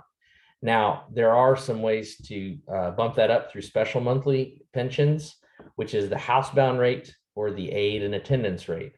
Now, so these go over and above. So from the basic pension, you can go up about an approximately, $3,200 to the housebound rate if they have a single disability rated at 100% and they're literally housebound because of that condition, or they may not rate at 100%, but they've been determined to be totally unemployable, and they've got other disabilities that give them a rating of 60%. So housebound looks back at that service connected aspect that Randy talked about earlier. So you can go from 13,900 up to 17 for that VA pension if you can meet the housebound requirements. And then even above that is what's called aid and attendance, which is another additional, $5,000 or $6,000. So you can go from 13 up to 23 if the veteran meets the aid and attendance requirements, where they need that daily assistance in, performing the daily functions of life. If the veteran's blind, or if they're in the nursing home, maybe due to some incapacity. And what are the functions of daily living? They need help keeping themselves clean, undressing, cooking, or if they may have some mental issues where they need some protection from the hazards of daily life. So both the DIC compensation and the non-service connected pension are separate and apart from the service connected that Randy talked about earlier. But the process by which you apply for them is very similar. And then the process by which you appeal if they're denied is kind of what Diana talked about in her part of the presentation. So are there any questions?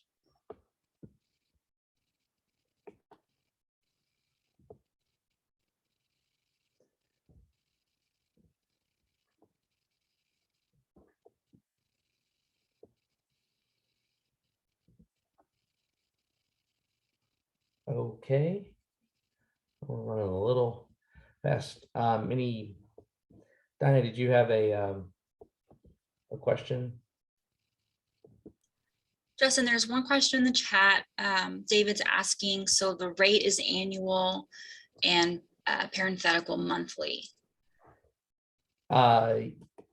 Yes. So the basic pension rate is annual, and then that parenthetical is monthly. And the reason why is that when they pay out the non-service connected, they actually pay, they calculate it annually, but then they pay it monthly, which, it works the same either way. But that's kind of what they give you, the mapper, in terms of a yearly number versus a monthly number. I hope that answered your question, David.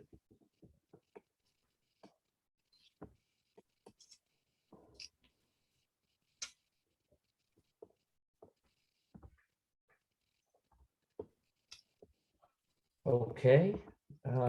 There's one more question from William. Is there a survivor pension benefit too? That is considered part of the DIC. That DIC benefit is what they can qualify for. There's not really a non-service connected one for the survivor. They have to qualify under the DIC compensation.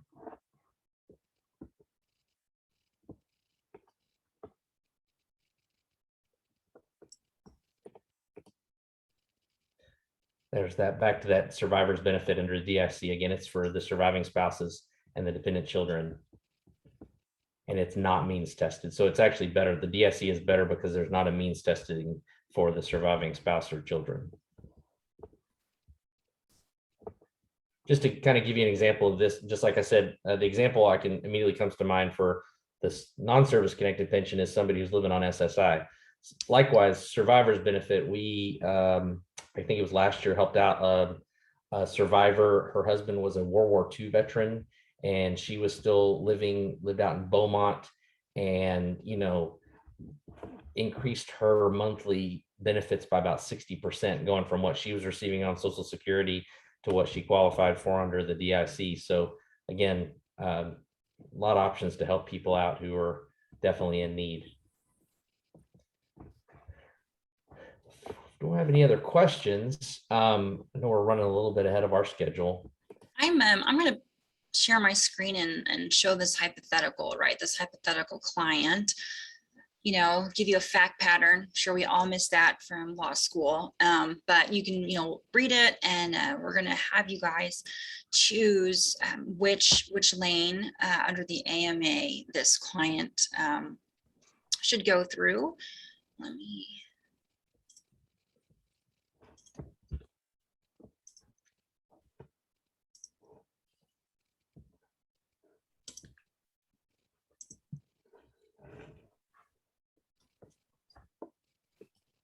All right, so, what appeal option do we want to choose? In January of 2019, Maria filed a service connection claim for PTSD based on MST. She submitted the service-connected form and a stressor statement, but no other evidence. In August of 2019, her claim is denied for lack of corroboration of her MST stressor. In December of 2020, she comes to your office for help in appealing her claim. During intake, she tells you that her siblings are available to attest to her change in behavior, that she obtained a pregnancy test and an STD test at an off-base clinic after the assault, and that she filed a restricted report of the rape, but it was not made of her official military personnel file. What option is best for Maria? A supplemental claim, higher level review, or BVA? I'll give you guys a couple minutes just to read this to yourself and think it over.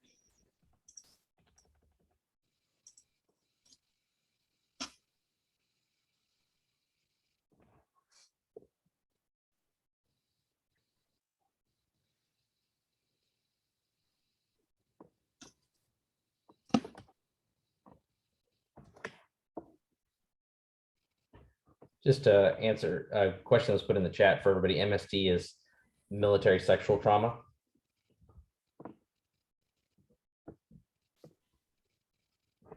Sorry, I'm so used to these acronyms now. And when I started a couple years ago, oh my goodness, it really is so overwhelming how many are used. So I apologize if I'm not explaining them as I go.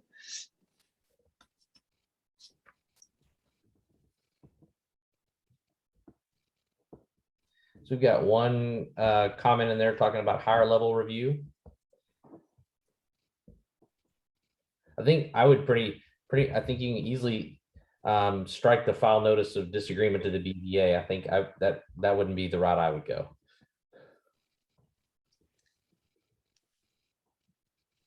So we have a supplemental, higher level review. Give a little bit more time to see if anyone else wants to agree, disagree.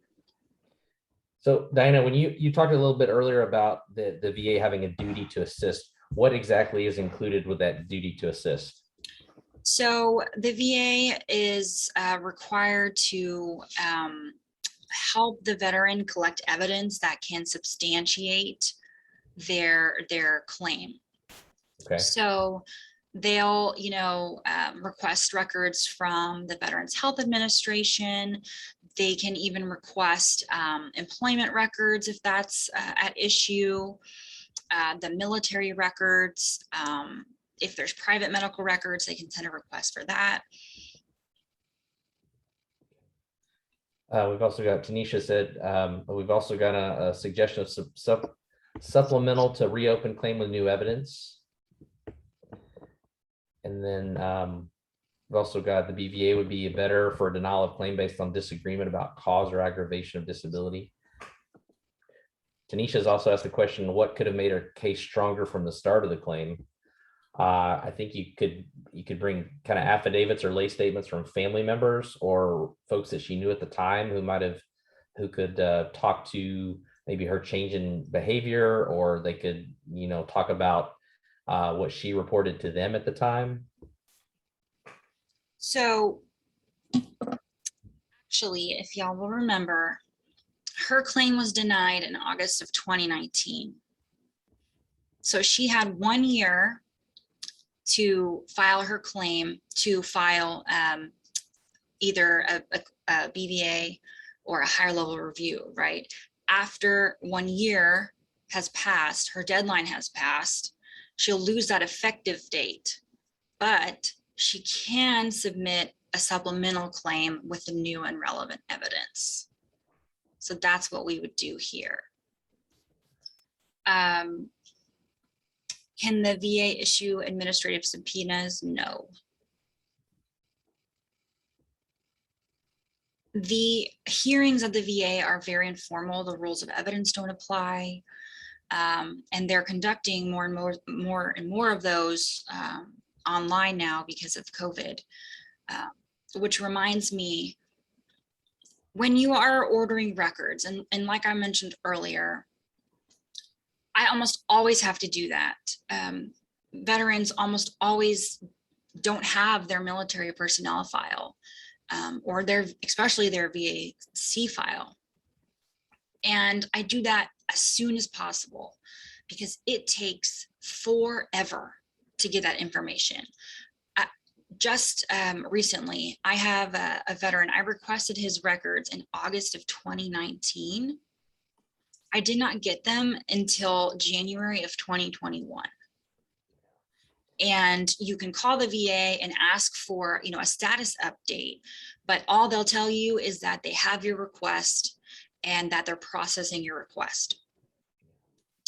Now, part of this issue is COVID. And, at the beginning of COVID and for quite a while, VA was closed, and the National Personnel Records Center, which is the location that many of the military files are located, where you'll have to send that form, that SF-180 form, you'll be sending it there. The National Personnel Records Center was at significantly reduced capacity, capacity. They like were 10% of their staff working. Right, exactly. Yeah. Only 10% of them were processing requests for records for quite a bit of time. I think in April of this year, they finally opened it up to 25%. But they're still not at 50%, they're not 100%. So these claims are taking, a very long time. These requests are taking a very long time to be answered. Now, if your vet is homeless, if they're having their health is at issue, you can, and if there's a request for a VA burial request, they will expedite those claims and they'll address those claims first. Yeah. But other than that, you just have to wait, which is extremely frustrating. Yeah. And, it's not much quicker at the VA. I mean, I would say 80% of the time, it takes more than a year for these records for the VA to respond to my request for a C file. Justin, we do had you have? we had 14 months to get just a DD 214. So yeah, similar situation to yours. Do you have another hypothetical? I have some. Let me find. I have one here that is addressing service-connected disability and whether the veteran would qualify. Okay. So let me share.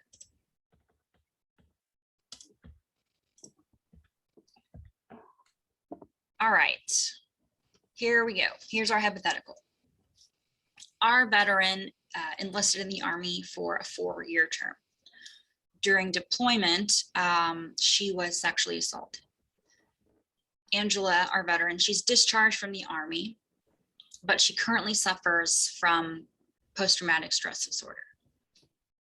But lucky for Angela, she has a good job and she's making $200,000 a year as a consultant. Can Angela receive service-connected disability compensation? First question is, what was her discharge? She was honorably discharged. All right. I think we'd also need to talk about how the sexual assault ties into the PTSD. So Angela was sexually assaulted during service while she was on deployment. Okay.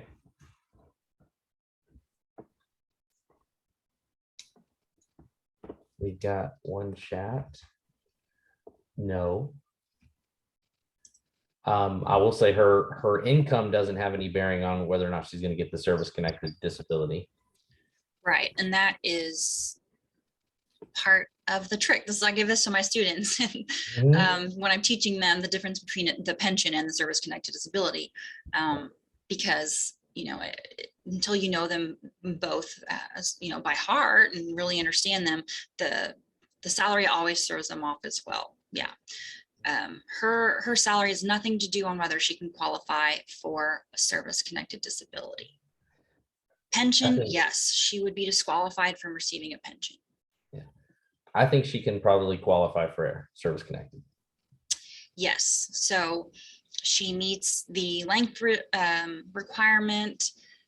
She was honorably discharged. Here, you'll notice that in the hypothetical, it says currently, right? She currently suffers from PTSD. So we meet that element. And then, like we mentioned, her income does not have an effect or bearing on whether she qualifies. So I want to tweak your hypo a little. Let's say she wasn't discharged honorably. She can still receive treatment through the VA for her military sexual trauma because it was related to her service. So while she wouldn't qualify for service connected, she could receive health services at the VA.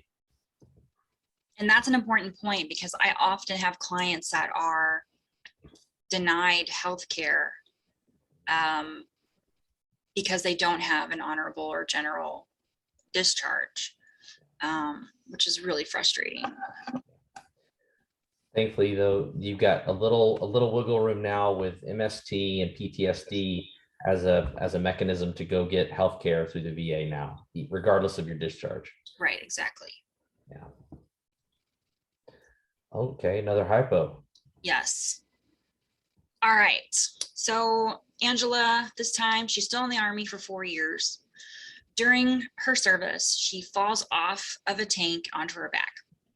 So she's released from service because she can no longer, meet the physical requirements. Since her release or discharge, she suffers from intermittent but severe back pain. And now the pain is so severe, she's bedridden and she's unable to obtain employment. Will Angela qualify for service connection? She has an honorable discharge in this scenario as well.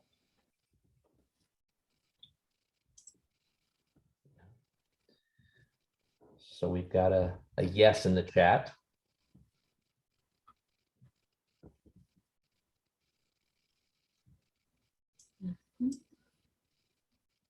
So she had intermittent but severe back pain, and now it's gotten worse.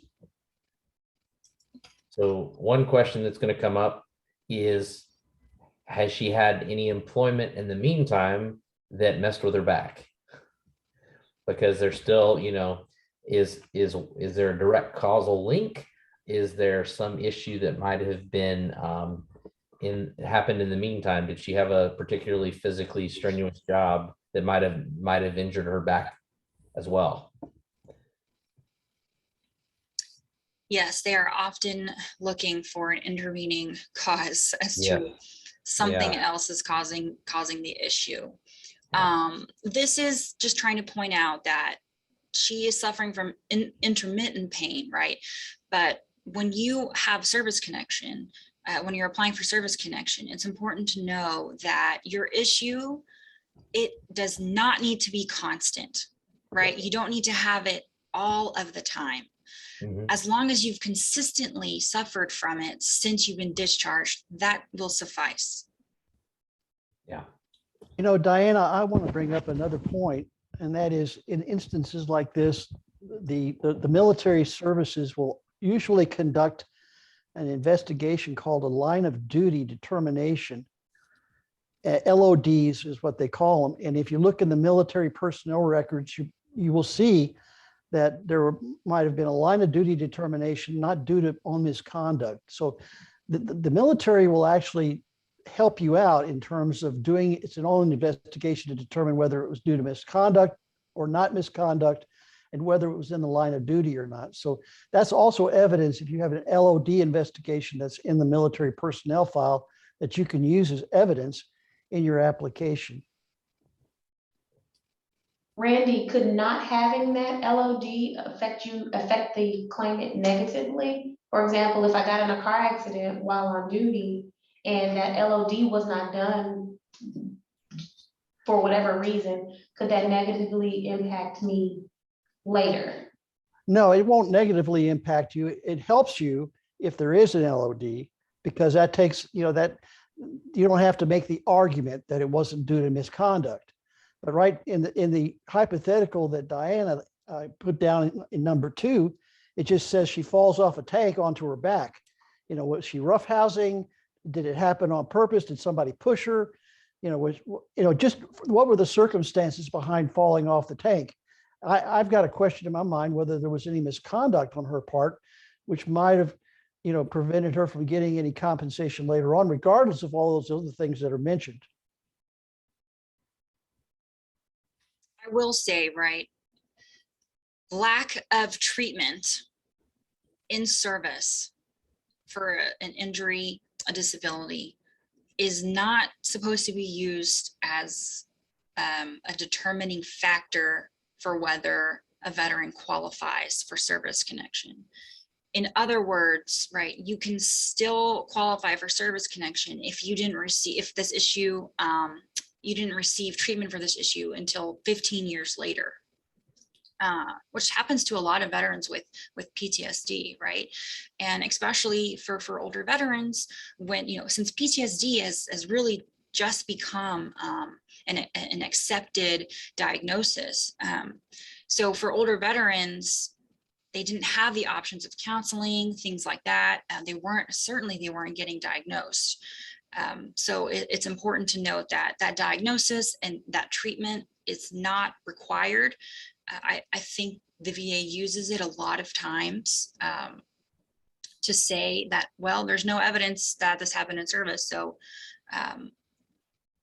you don't qualify, but you can still argue against that, right? Because it's not required to have service connection. If you have other evidence that says it's more likely than not related to your service, for instance, you have a doctor that's saying that, then the fact that you weren't treated in service should be irrelevant. Mhm.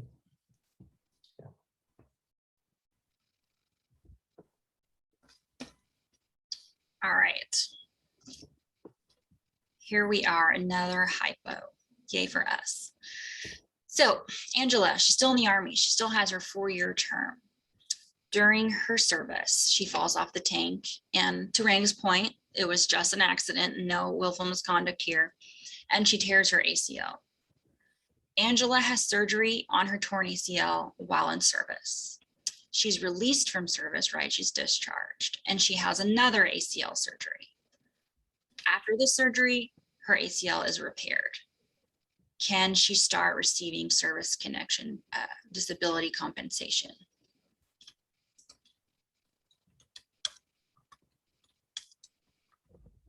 If it's been repaired, is she still disabled?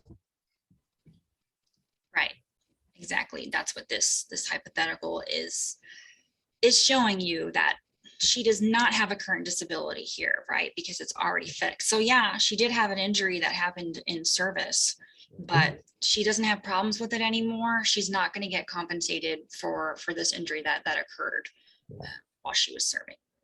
So I had a similar case for a veteran who was exposed to Agent Orange, had prostate cancer, and was receiving like 100% service connected for many, many years.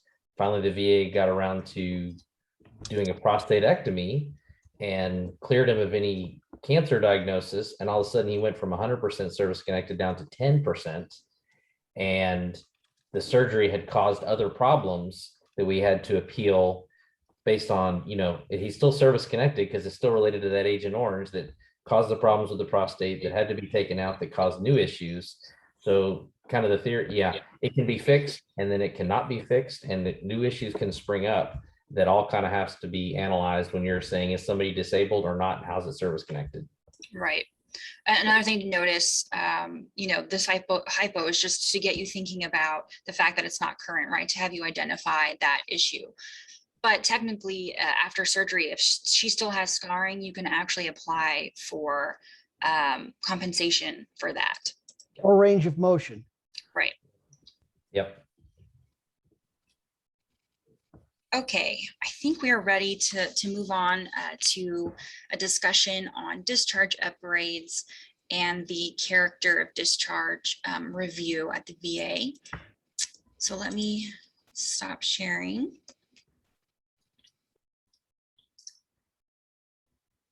Okay, Jason, whenever you're ready, you should be able to share your screen. Hey, good afternoon, everybody. My name is Jason Marquez with the University of Houston Law Center's Military Justice Clinic. So I'm going to be covering today really the discharge upgrade system that's now in place with the Department of Defense. This particular wave top of discharge upgrades is not going to get into detail on VA character of service determinations, which is exclusively run by the VA. So lots of folks sometimes get them confused, but the Department of Defense is the sole owner of the DD 214, which we'll cover shortly, which has to do with what the characterization of service is, whether or not someone gets an honorable discharge, and all of the other different discharges we'll go over in a minute, while the VA is solely responsible for making a determination regarding character of service for VA purposes. And they're looking for anything other than dishonorable service, which if the individual received one of the two most advantageous forms of discharge from the Department of Defense, they don't even need to do that characterization of service determination or character of service determination. It is automatically presumed to not be dishonorable. But today, like I said, we're going to cover specifically the discharge upgrades. So give me just one moment here to share my screen.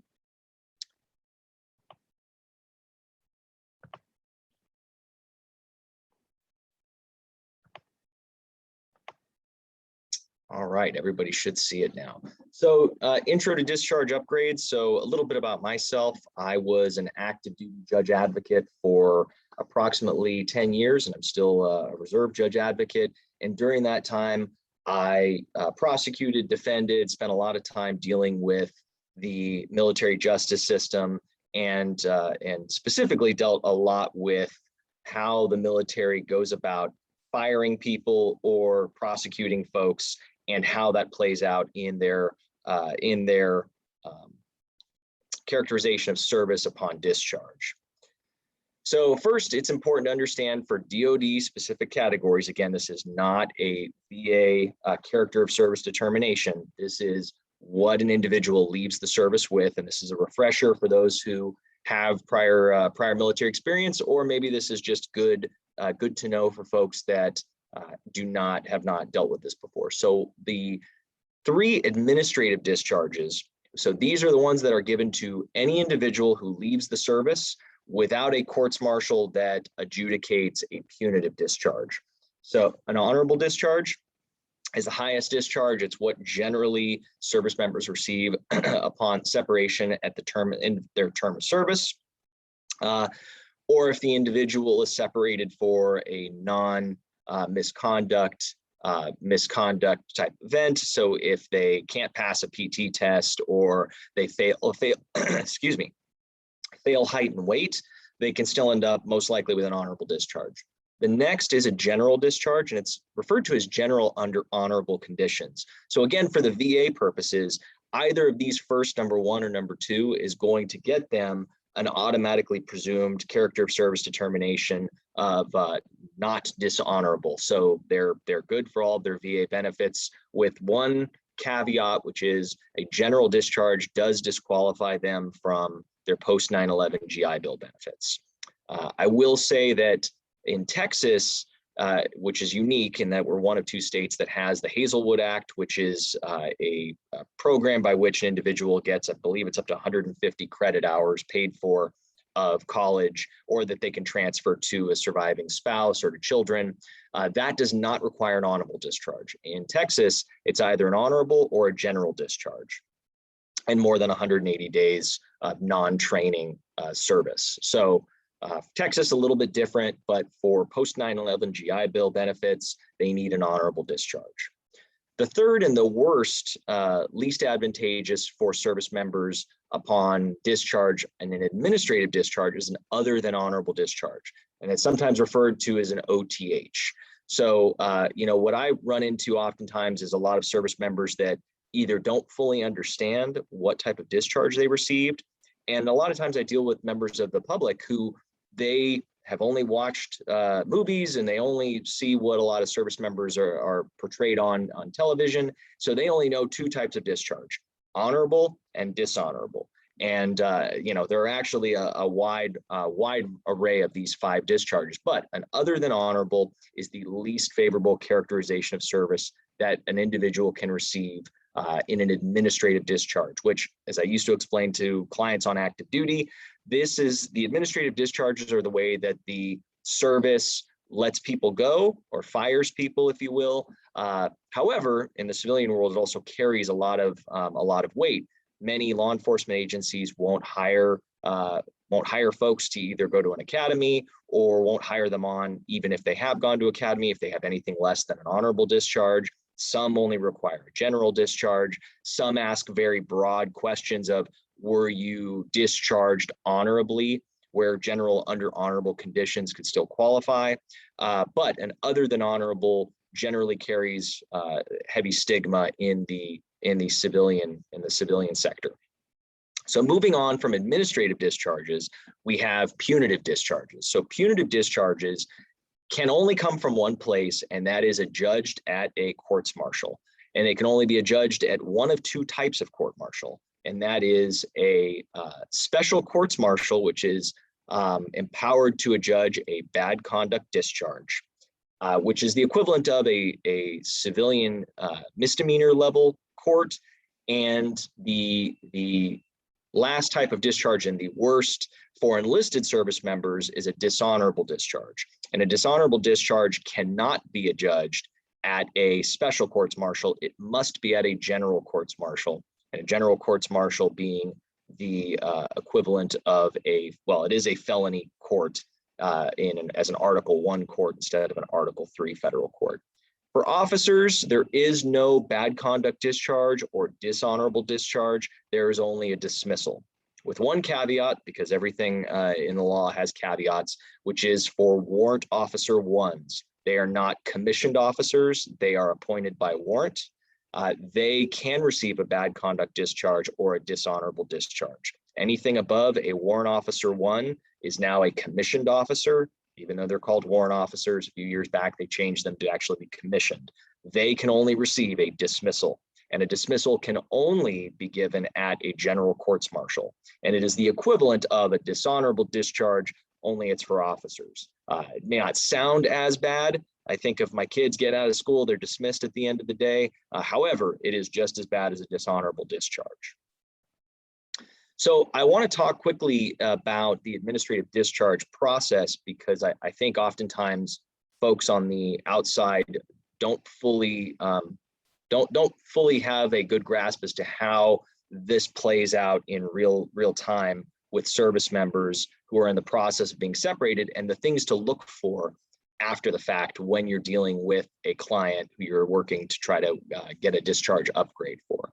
So for enlisted service members specifically, and the way I would always describe it to either current clients or past clients when I was in uniform was, there's a vesting period by which the military is not going to be able to fire you after you have vested as I use the term full-time employee, and that is 6 years or more of enlisted service. So prior to that 6-year mark, an individual can be separated relatively easily with either a general discharge or an honorable discharge. So minor misconduct or serious misconduct, or just not being able to pass the grade and keeping up with their peers, PT, doing their job well, they can be fired pretty easily prior to that 6-year mark with either an honorable or a general discharge. They're not entitled to any boards.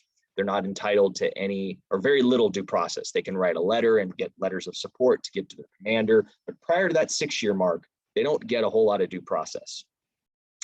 With one caveat, which is if the command is seeking an other than honorable discharge. So if an individual has been in for 1 year and they've done something that the command really doesn't like, or they're accused to have done something that the command really doesn't like, but the command doesn't want to separate them with a general or an honorable discharge, but wants to specifically go after this OTH, the acronym other than honorable discharge, that individual will automatically receive a board hearing if they so choose to go to one.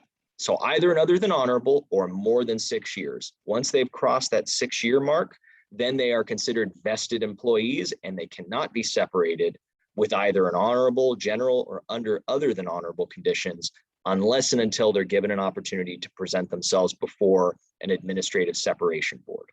Now, for those who have never attended an administrative separation board, the client, the service member, will have an opportunity to be represented by a judge advocate, or to hire, which is a military attorney, service member, or will be able to hire a civilian counsel on their own at their own expense at no cost to the government.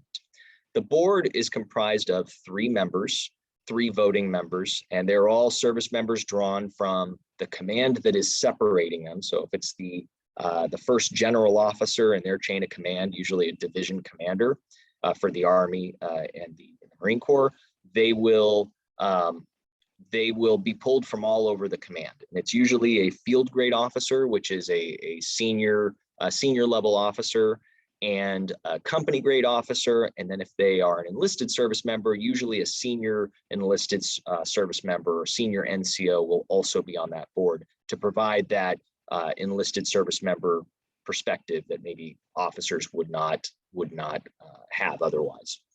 Those 3 members go into a board that is very much similar to a courts martial or any type of criminal proceeding.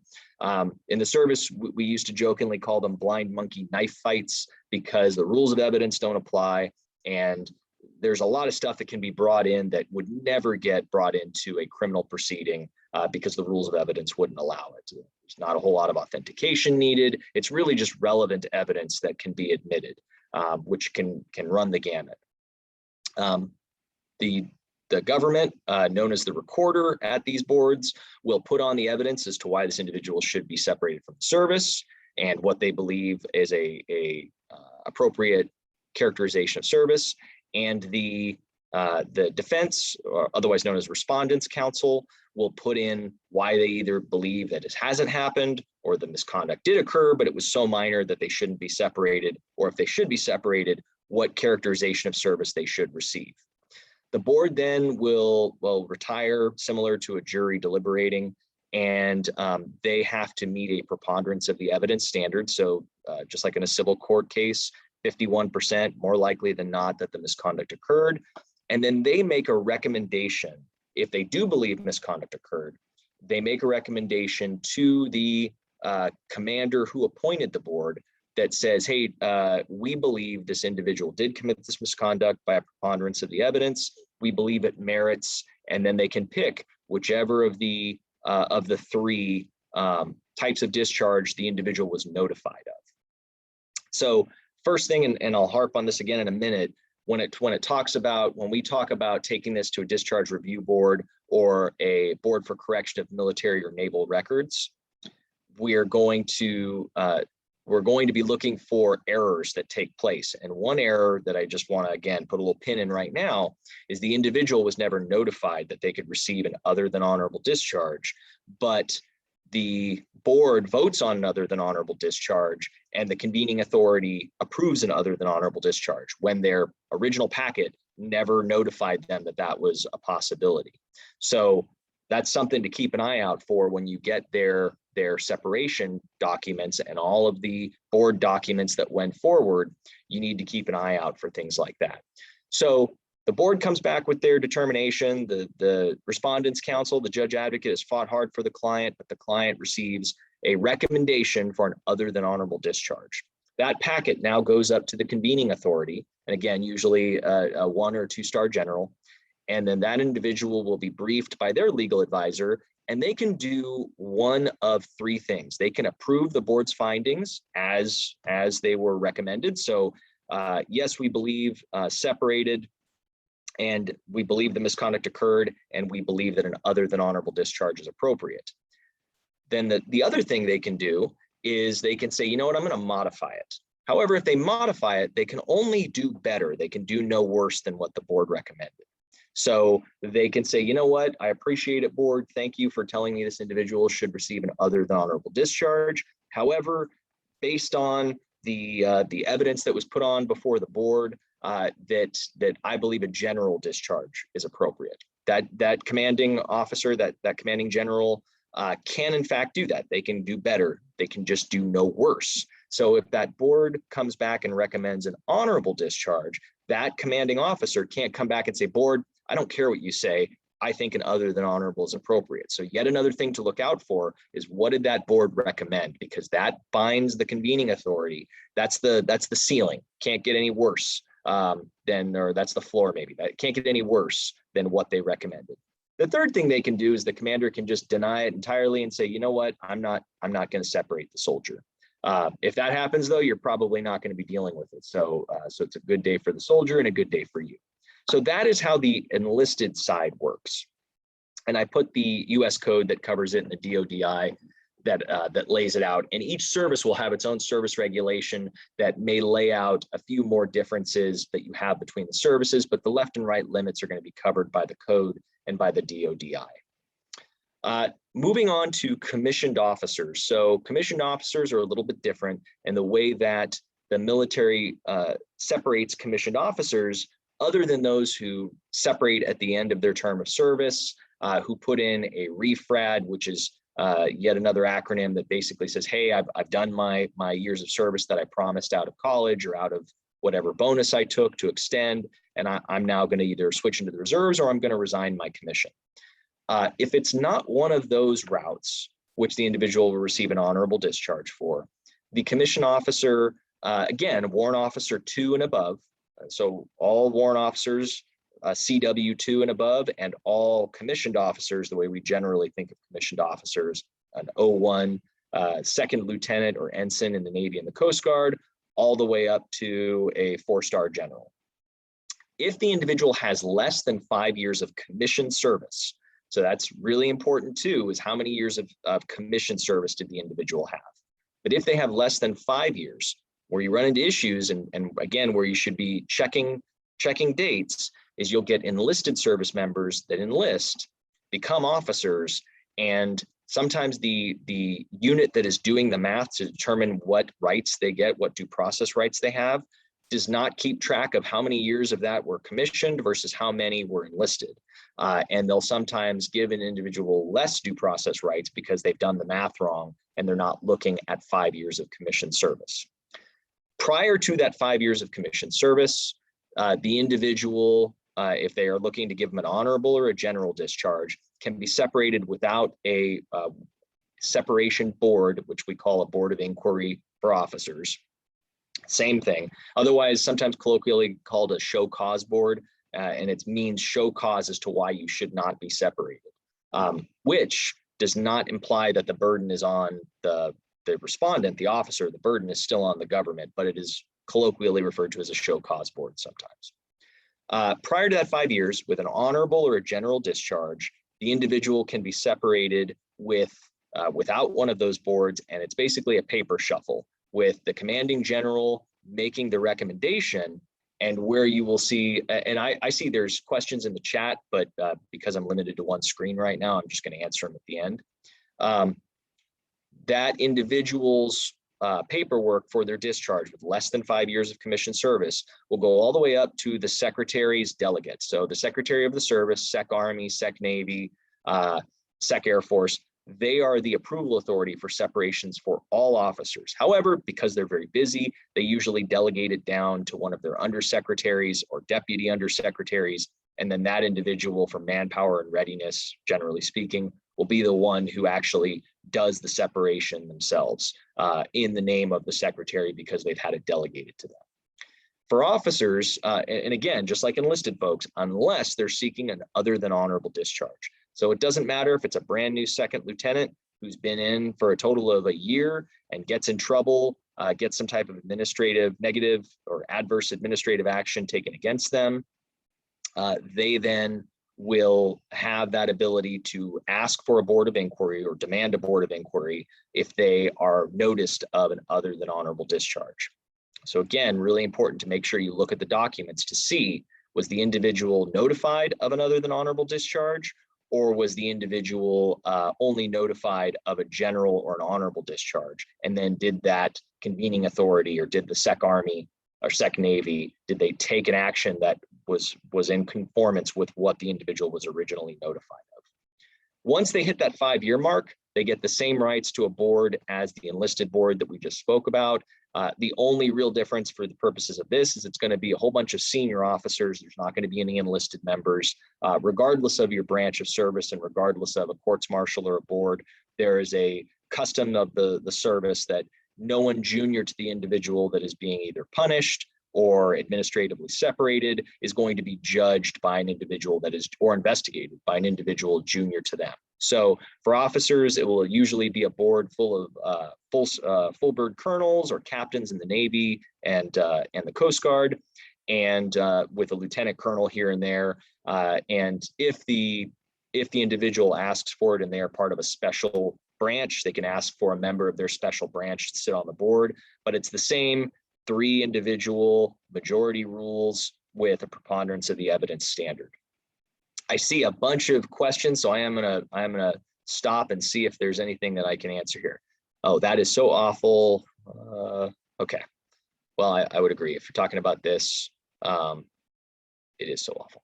Okay, so with that, I'm going to move on now that we kind of have a good understanding of what we're talking about on these boards. I'm going to talk about the punitive discharge process. So again, the punitive discharge process is only done through military courts martial only. You're never going to hear, if you get a service member or a client who calls you up and says, hey, I got a dishonorable discharge, but I got kicked out, and they can't tell you anything about a court process, you're definitely going to want to dig in more, because that isn't how that can happen. It can only happen through a courts martial and adjudged by either a military panel, which is just what we call a jury in the military, or a military judge, and approved by the convening authority, which, to add another acronym to today, is known as the General Court Martial Convening Authority, or the GCMCA. Okay, for enlisted members, a special courts martial that is empowered to adjudge a bad conduct discharge can give a bad conduct discharge.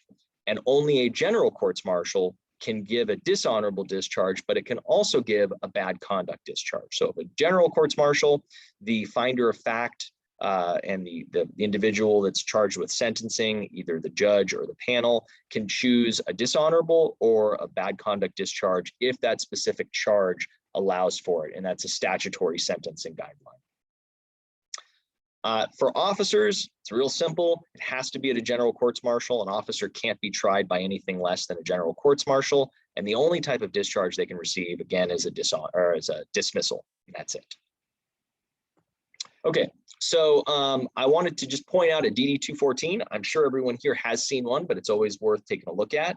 So I hope everyone can see here on the board this particular DD 214. I've redacted it of the information.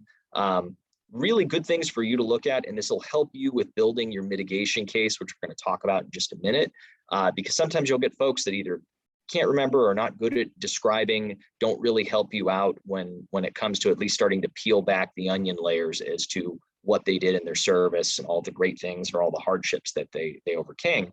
So I'd ask you to look at Block 13. Block 13 is going to talk about, it's the beginning of their good soldier, sailor, airman, marine, and coastie list. It tells you all the things they earned, all the good things they did, and that is continued down in Block 18. So Block 13 and Block 18 are continuations of one another. So it's going to tell you all of the great things they did, any badges, any cool schools they went to, what their awards were, and then that'll help maybe build into questions. I see you got second 2 awards with a meritorious service medal. Tell me about that. Oh, that's when I, whatever the thing that they did was. Or I see you earned a Pathfinder badge. Tell me about that. And it can help build into what the individual did while in service. So finally, at the very bottom here, and I've highlighted them in yellow, this is really what your characterization of service, this is what you're targeting, and this is what you're going after. So the big deal here, number one, is the type of separation. So the type of separation is going to explain what led to the individual's separation. Was it a particular for misconduct? Was it for lack of ability to adjust? It'll lay the foundation that you're going to want to attack if it is for misconduct, which is what I'm assuming based on what we're talking about today. Block 24, this is the character of service. So this is what you're going after. This individual got an honorable discharge, but if they hadn't, you would see, did they get general discharge? Did they get other than honorable discharge? And so on and so forth. The separation authority. So this is a great place to start. You can immediately look up in the regulation that's given, so you know exactly what service regulation you're going to have to cite back to and check to see did they do it right. So this is a great thing to just point you in the right direction. The separation code and the reentry code are not always going to be the same. And there's a list of reentry codes and a list of separation codes. They are going to tell you whether or not the individual is allowed to reenter and whether or not the individual was separated for misconduct, what type of misconduct, and these are important for an individual if they want to enter back into the service someday. If you get a lot of younger service members, right now we have a deluge of folks that are part of the Iraq, Afghanistan campaigns that are just now starting to roll through these systems. And a lot of them are still younger and interested in serving again. So that's where you really want to focus in on blocks 26 and 27. And finally, the narrative separation, reason for separation, block 28.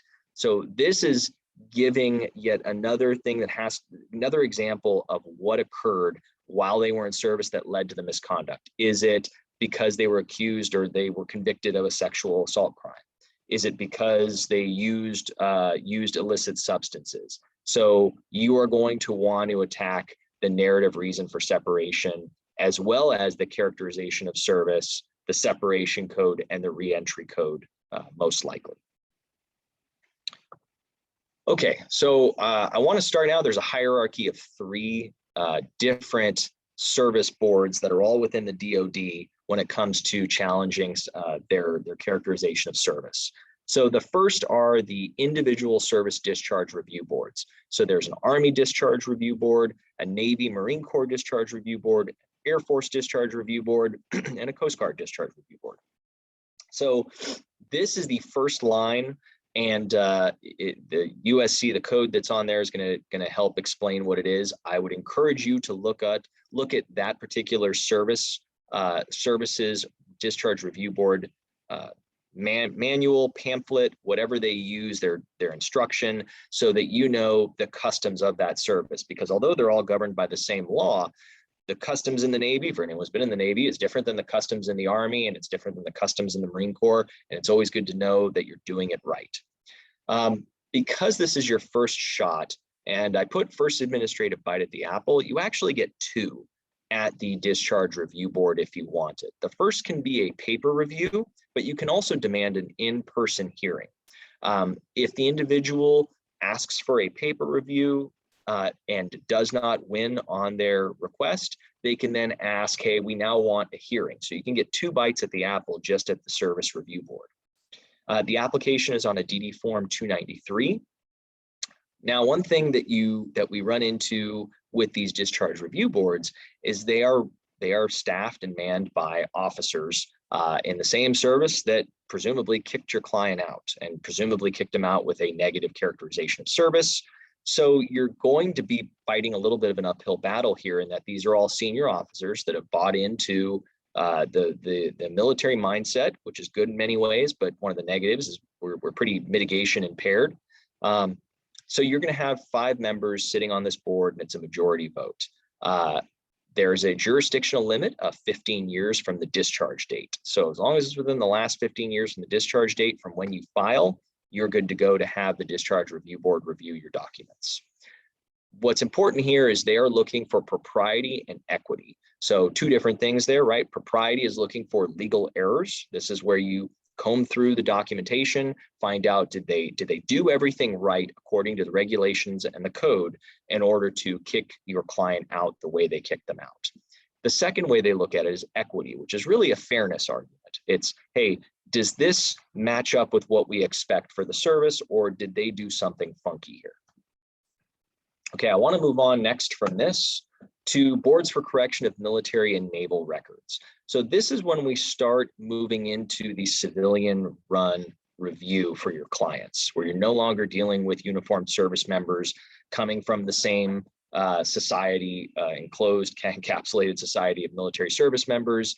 And again, there's the code is at the top there. So this is the final service specific administrative board. So once you go to the discharge review board, if you don't get the answer that you need, or it takes place outside that 15-year mark, you can then come to the board for correction of military and naval records.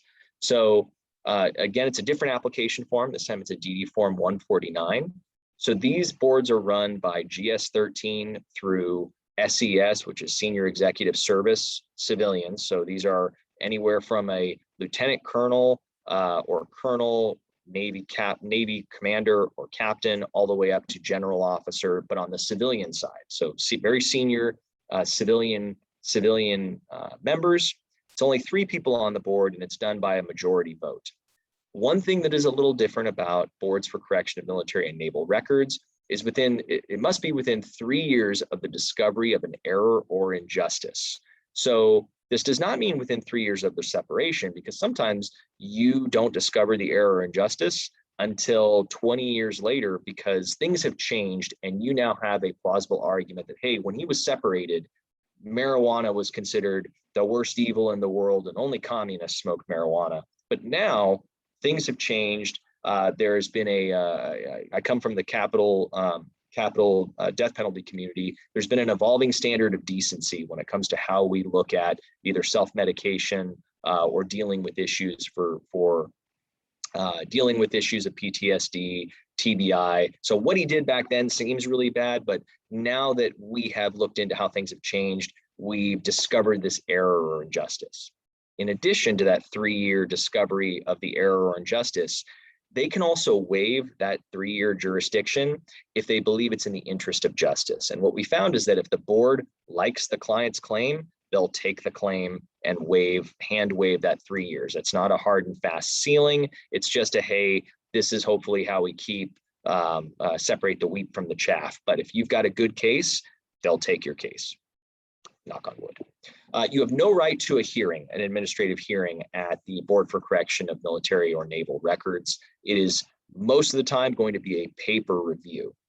They are looking at something different. The verbiage changes, but it's generally looking for the same thing, which is they are reviewing for errors or injustices. So again, error would be a legal error, similar to what we were talking about a moment ago with the Discharge Review Board, but now we're talking about it at this higher civilian run board, but we're looking for issues that came up in the course of the separation that was incorrect. It was not done legally.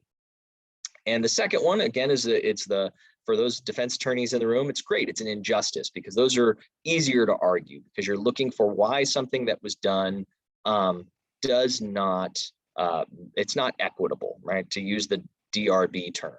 But it's an injustice. So again, you're looking, 1, for legal errors, and 2, you're looking for equity or an injustice. All right, this is a brand new one. So the DARB, the new DOD Discharge Appeal Review Board. So this was only announced earlier this year, and it is only available to folks who were discharged on or after December 20th, 2019. So this is the highest and final DOD Administrative Review Authority. This is so brand new, we're still figuring out what this board can and can't do, or what they're willing to do. You must exhaust your DRB and your Board for Correction of Military or Naval Records appeals first. You cannot present any new evidence. If you attempt to present new evidence, they will kick it back and say, nope, sounds like you need to go back to one of those 2 lower boards, because we will not listen to it. So it is strictly an appellate level review of what was done previously at those Board for Correction of Military or Naval Records or a Discharge Review Board. It is not a chance to bring new evidence before this body. And finally, the jurisdictional limits is within 1 year of receipt of the Board for Correction of Military or Naval Records decision, but it allows for discretionary review if the board, similar to the BCMRs, believes that there's an issue to take it up, they can take it up. So again, not a whole lot we know about these boards yet. We know it's run by the Air Force, so the same Air Force Board for Correction of Military Records also runs the new DARB. That's who's been tasked with running it. Hopefully in the next couple of years, we're going to start getting some more information about what this board can do and is likely to do and is predisposed to do. But I'd point you to the actual code right now when it comes to what is currently underway. And if you go to the Air Force's DoD Discharge Appeal Review Board website, they've got great frequently asked questions. And it appears you literally just submit an email with the request with the ability to include the documents that were previously reviewed. But again, no new evidence is allowed. Okay, so I'm going to wrap up here in the next 5 or 10 minutes, but basic approaches to discharge upgrades. So you're either going to be attacking the process. So it's the propriety or error, depending on either the BCMR or the DRB, or you're going to be attacking the outcome. So whether or not it was equitable or whether or not there was an injustice in the result. So you're either going to be saying either or, going to be saying, look, they screwed it up because my client was supposed to go to a board, but they didn't give him a board, and they noticed him of an other than honorable discharge. Another big one is when the client tells you, hey, I met with the attorney and he just said, hey, waive this thing. And it's a waiver without any benefit at all to the client. You can raise that as a potential error, that there's a propriety issue there. And then you can also raise up the issue of, hey, was there an equitable issue? Is this an individual who received an other than honorable discharge for a one-time marijuana hot in 1998? Okay, 1998, that may have been considered acceptable, but looking at it now and based on some of the stuff we're going to talk about in a minute, that's an injustice. And this individual needs to have their discharge upgraded in order to bring the outcome in alignment with what we consider justice for the individual and for the service. And again, with the new DoD DARB, you can just bring all of that stuff in. So it's mentioning all the things you'd previously argued and saying, hey, those lower boards messed this up. But unfortunately, you can't bring in new evidence. Okay, so the tools for achieving upgrades, I heard someone earlier mentioning the SF Form 180. So the very first thing you need to do is you need to make sure that you put in for your client's service records with that standard Form 180, because it takes forever. A year, 2 years is not unheard of to get your client's service records to include everything from when they enlisted all the way through their final separation, all the good things, the bad things that are in those documents, because those boards are all going to have access to it. So you need to know when you're arguing, was there some bad stuff in there that my client's not telling me about, or is there really good stuff in there that they don't realize is really good, or they don't remember? So you need to make sure you put in for all of those documents. Witness statements and affidavits. So this is a great way to paint the picture of what your client did in uniform that maybe isn't shown, especially junior soldiers that deployed during Iraq and Afghanistan, who were doing yeoman's work out every day on patrol, kicking in doors, putting themselves in harm's way, and they come back with an achievement medal that just says, hey, you had a good deployment. Well, how you plus that up is you talk about what your client went through day in and day out. Was it a 15-month deployment during the surge in 2007?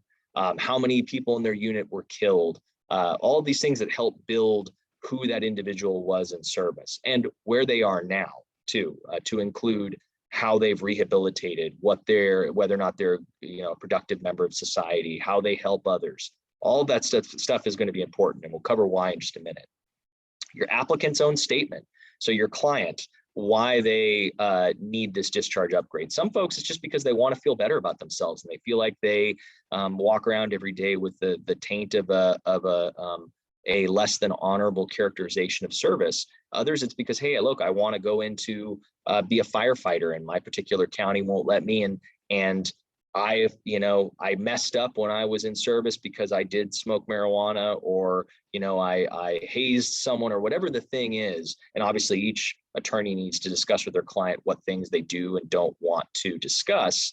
but the board definitely looks favorably on candor from the individual. If they're going to be blaming everyone around them, you may want to think twice about that, because they really do look heavily on taking responsibility for one's actions. Medical records and mental health records, both past and current. So you could have service members that had PTSD in 1988, but that wasn't something we discussed. And it wasn't something that was documented in service, or they didn't really know what it was, or wasn't as prevalently diagnosed as it is today. If you can get documents now that say, hey, look, this is who I am. I'm a psychiatrist. I've been seeing this individual for 2 years. I believe that I'm diagnosed them with post-traumatic stress disorder, a traumatic brain injury, and just tick down the box of all the things and how it's connected to their service. That's only great stuff that can help you. And then the new recent DoD-wide guidance. So I would implore everyone here to do two things. I heard earlier the plug for the new ABA book on military discharge upgrades. It's the best $80 or $100 you're going to spend. So that would be the first thing I would implore you to do. And I didn't write it, so I get no royalties from it. The second thing is to read the most recent DoD-wide guidance to discharge review boards and the boards for corrections of military and naval records. And that is the 2014 Hagel memo. And if you don't have to go searching around the bowels of the Pentagon's website, you can Google the 2014 Hagel memo. And it's going to talk about the consideration for PTSD in service members. So what the DoD did is they noticed that discharge review boards were not giving people a fair shake for PTSD. And every time you see one of these memos come out, it's because they notice there's a trend where the services are separating folks that for things that, or giving characterizations of service for things that aren't quite appropriate for that characterization of service. So in 2014, the Hagel memo says, hey, military services, you need to consider PTSD and how that affected your individual service, how that affected whether or not a other than honorable discharge or a general discharge is appropriate in their case. Then in 2016, they expanded PTSD in the Carson memo to include traumatic brain injuries. And you can kind of see these track with when we're talking about this stuff in society. So they said, hey, services, now you need to really start paying attention to not just PTSD, but traumatic brain injuries too, because yes, this individual may have disciplinary issues, but was there a traumatic brain injury that helps explain why an otherwise good service member all of a sudden was using drugs, was self-medicating, was getting in fights, had abnormal behavior? So you need to use these memos, become familiar with them, and use them when you go in front of either the DRB or the boards for correction of military records or the new DoD-wide DARB and say, hey, look at the Carson memo. This is telling you exactly why what dealt with my client and why an upgrade is needed to fix this injustice.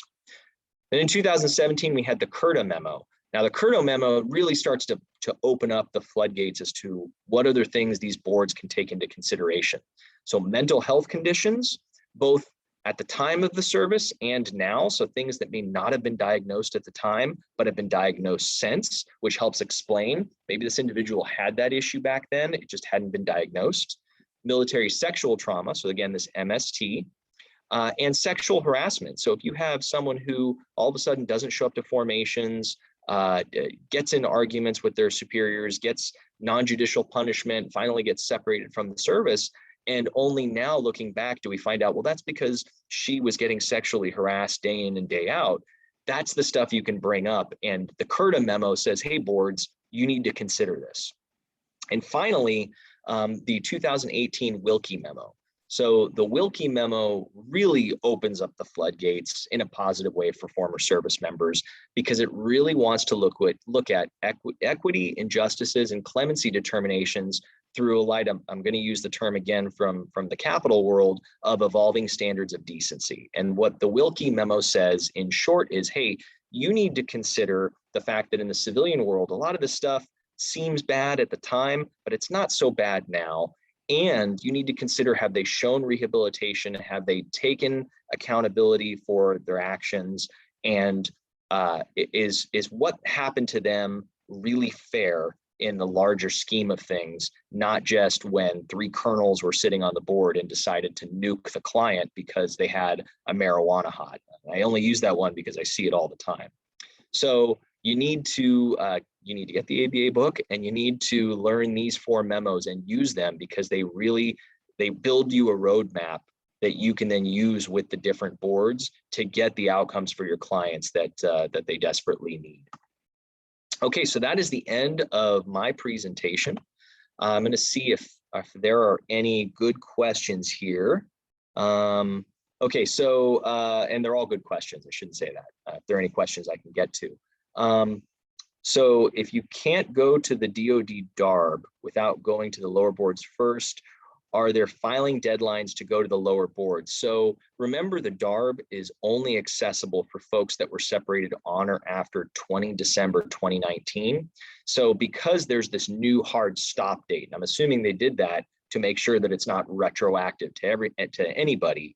So the answer is that date of December 20th, 2019 really builds onto the oldest cohort that can go to the higher level boards. So those first initial folks are going to just now be going to the discharge review boards, the boards for correction and military records. But then when those secondary opinions come in from the boards for correction of military records, you have 365 days from the notification that they did not grant you what you wanted. Can discharge review boards be filed with the Court of Appeals? They're actually, so once you have exhausted your administrative appeals, and my clinic does not handle these, but they can be filed in district court in DC. So the federal district for DC is where you file these claims after the fact. If in fact you want to take it to federal court, and specifically it's 28 USC 1346 lays out how you can go after the government in DC Circuit Court, or DC District Court, I apologize. Okay, so I have gone over my time. Thank you so much, everyone. And hey, on Veterans Day, thank you to all of our veterans that are on the line here. We really appreciate everything you've done to serve our country, and for all those attorneys who are working to help veterans, thank you for all you do. You do thankless work that maybe one day a year someone says thank you, but on behalf of all the service members who don't get an opportunity to do that, and for the community, thank you so much for all you do. Diana, I'm going to hand it back over to you. Thank you, Jason. We are now going to talk about veteran cultural competence. And for that presentation, we have combined arms. Brian Escobedo is here, and I will let him tell you about combined arms in his presentation. Outstanding. Thank you, Diana. And Diana, are you going to be able to share screen and go through the slideshow? Or should I just walk through it verbally? It doesn't matter. Oh, I didn't hear you. I'm sorry. Yes, I'll share my screen so we can go through. Okay, I'll cue you in a sec. Well, hello, everybody. My name is Brian Escobedo. I'm a Marine Corps veteran, as you can see from this glorious shirt and all this crazy stuff on my collar. So it's been a wonderful Veterans Day today. A lot of stuff happened at the City Hall with the parade and all that stuff. So it was really great. Thank y'all for taking time. I know it's the end of the day. My presentation really is to talk about the nuts and bolts of cultural competency. And just as for some situational awareness, I have my work bag, my car broken into, my work bag stolen, which is why I'm joining you from my phone at my house, and which is why Diana is going to help me with the slideshow. So we'll run through it. But most importantly, y'all, what I really want to get to is the end of this presentation to have some real questions from you all. And Diana, if you can, please moderate the questions as we go through. Ask a question at any time. It's more important that you ask questions than I finish the slideshow.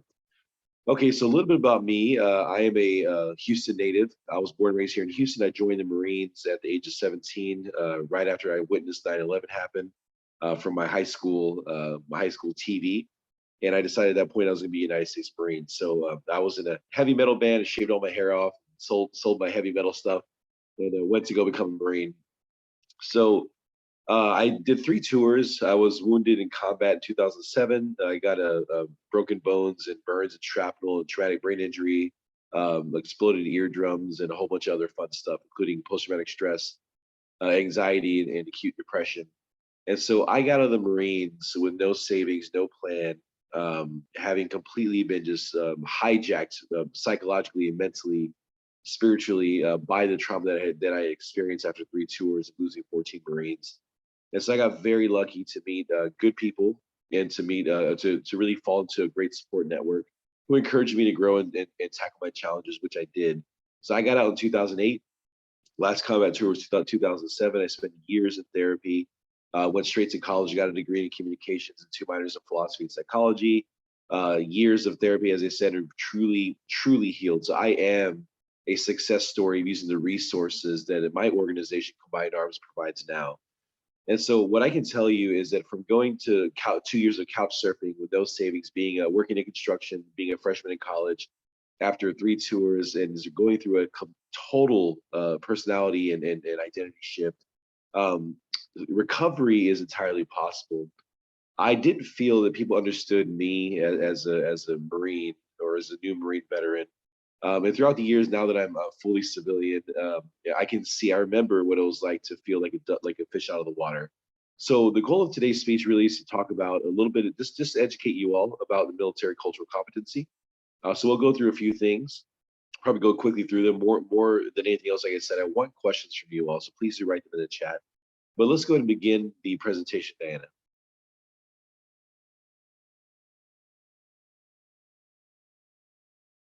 All right, so I'm not Ashley Taylor. This is her presentation. I'm standing in. She moved away to Oregon.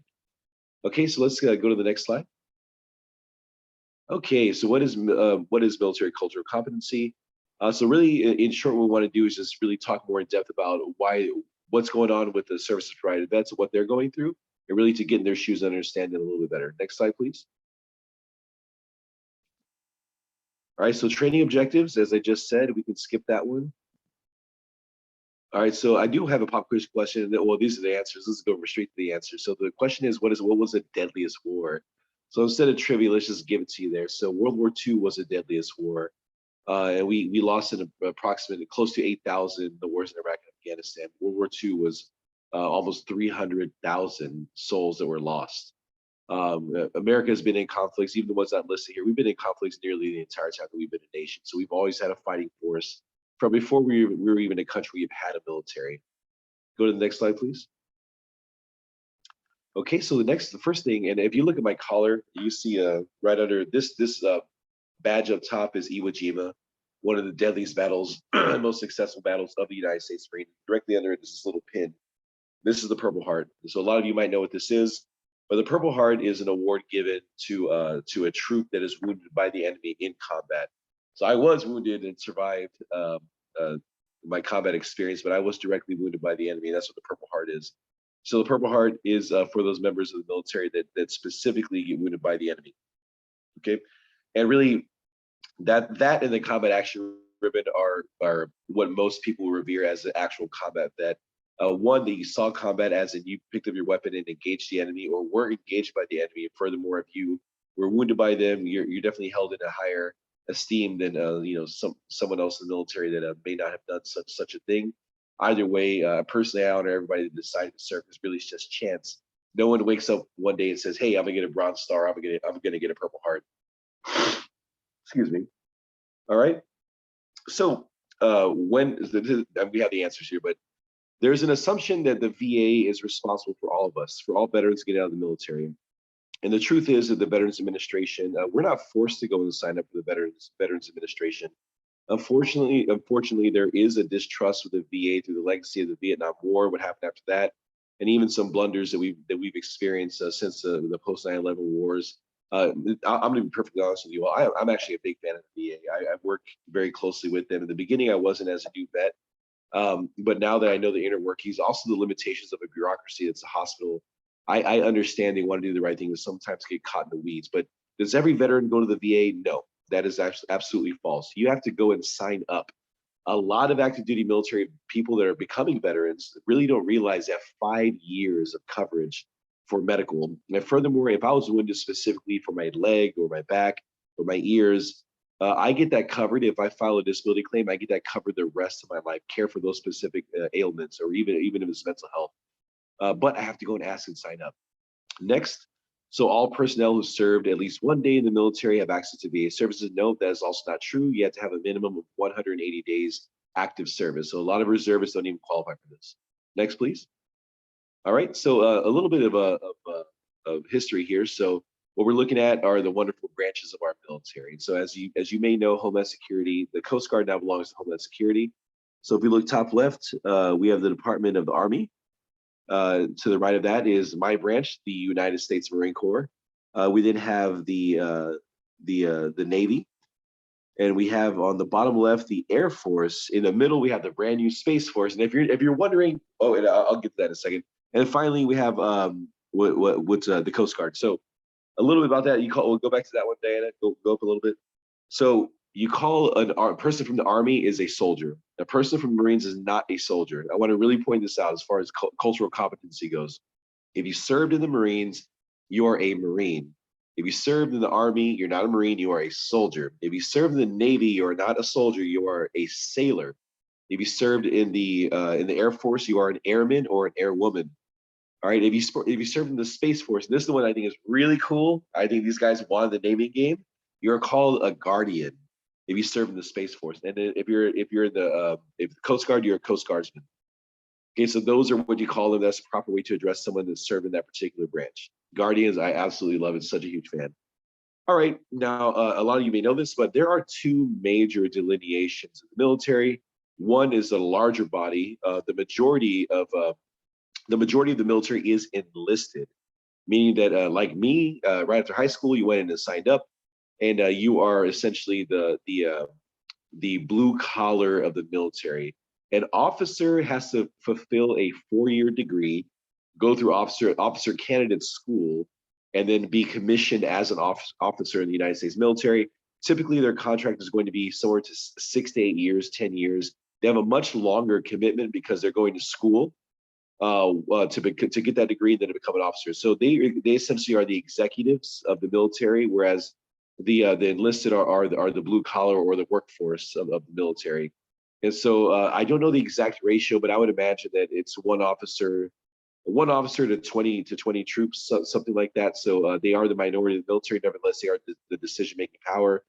Now, for very obvious reasons, we want officers as the executive to be highly educated, go through the finest training to lead the troops. And the enlisted, not to say anything bad about the enlisted troops, because the enlisted are there to be the warrior spirit, really to be the tip of the spear for the entire military. We are the larger class, but we are the one that get the most done.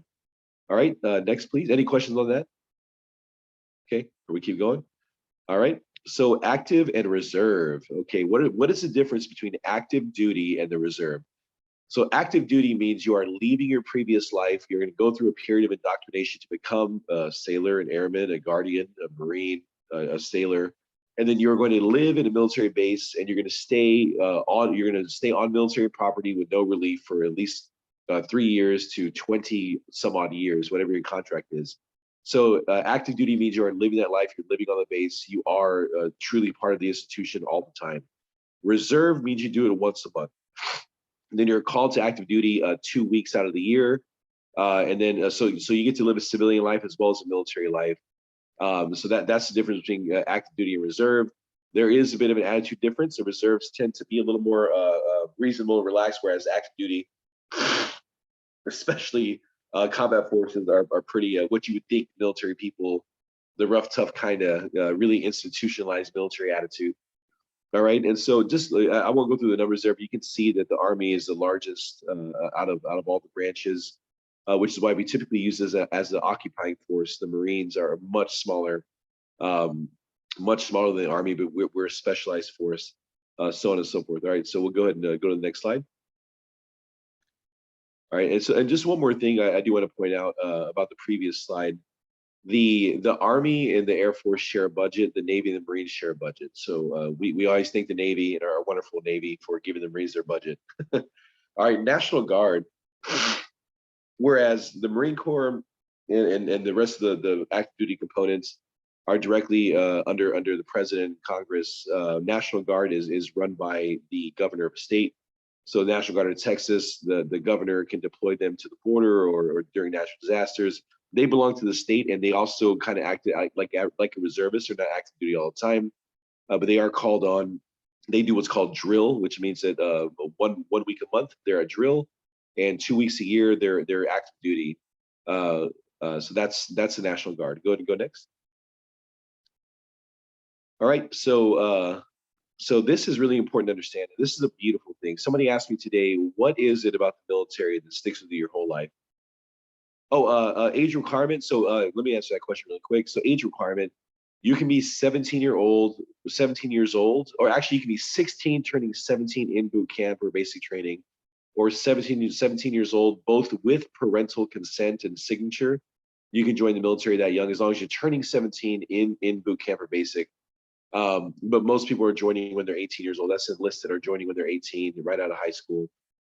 All right. Okay. All right. Moving on. So forging a warrior. So this is a wonderful thing. So back to what I was saying. Somebody asked me, what is it that makes you a service member? What do you carry with you out of it? And so what I answered is that every branch of the military, no matter which one you're in, whether you're in the Marines, the Army, the Navy, the Coast Guard, right, the Air Force, you're all going to meet a drill sergeant or a drill instructor. And that person's job is to push you right to the edge of your comfort zone, to the very edge of it, to the threshold of the max that you think you can physically or mentally do as a person. And then they guide you and walk you right across it through exposure to extremely strenuous and stressful situations, sleep deprivation, all kinds of crazy stuff.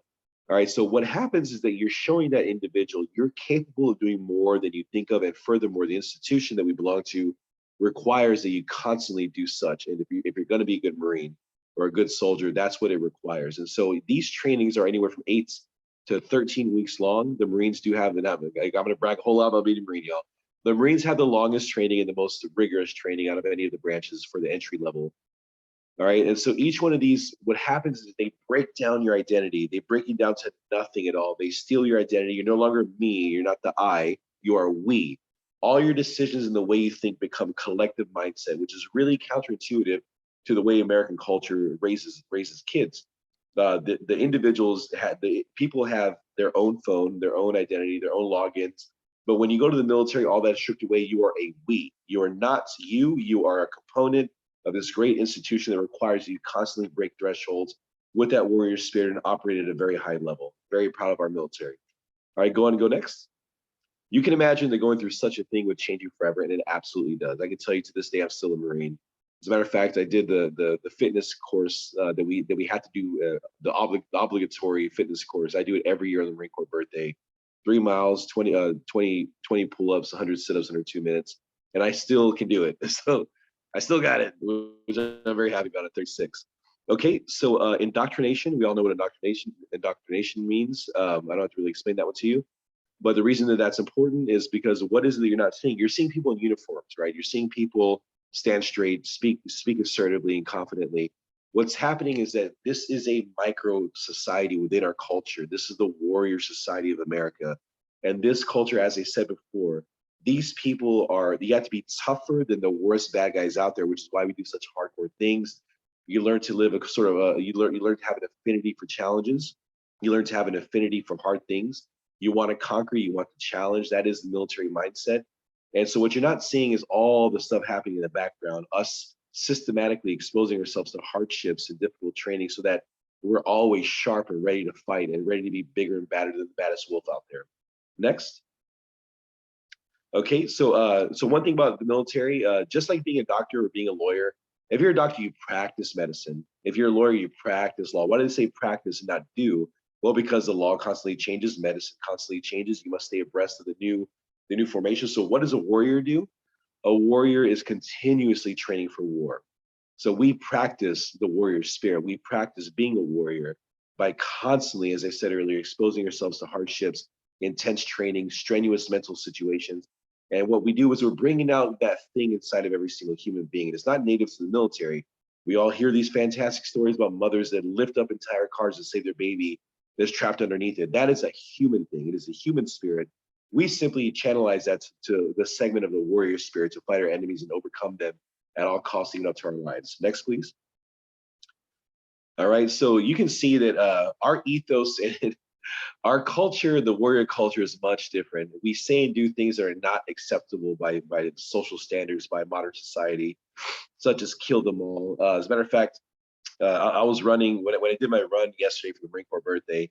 I was listening to Cadence, and it's all these phrases. You can go through a few of these: kill them all, kill, kill, kill. As a matter of fact, at the end of anything, you say kill as an affirmative, or I got it. Yes, you say kill in the Marines. We always say kill, kill, kill, because that's a constant reminder of what our job is at, what our actual job is.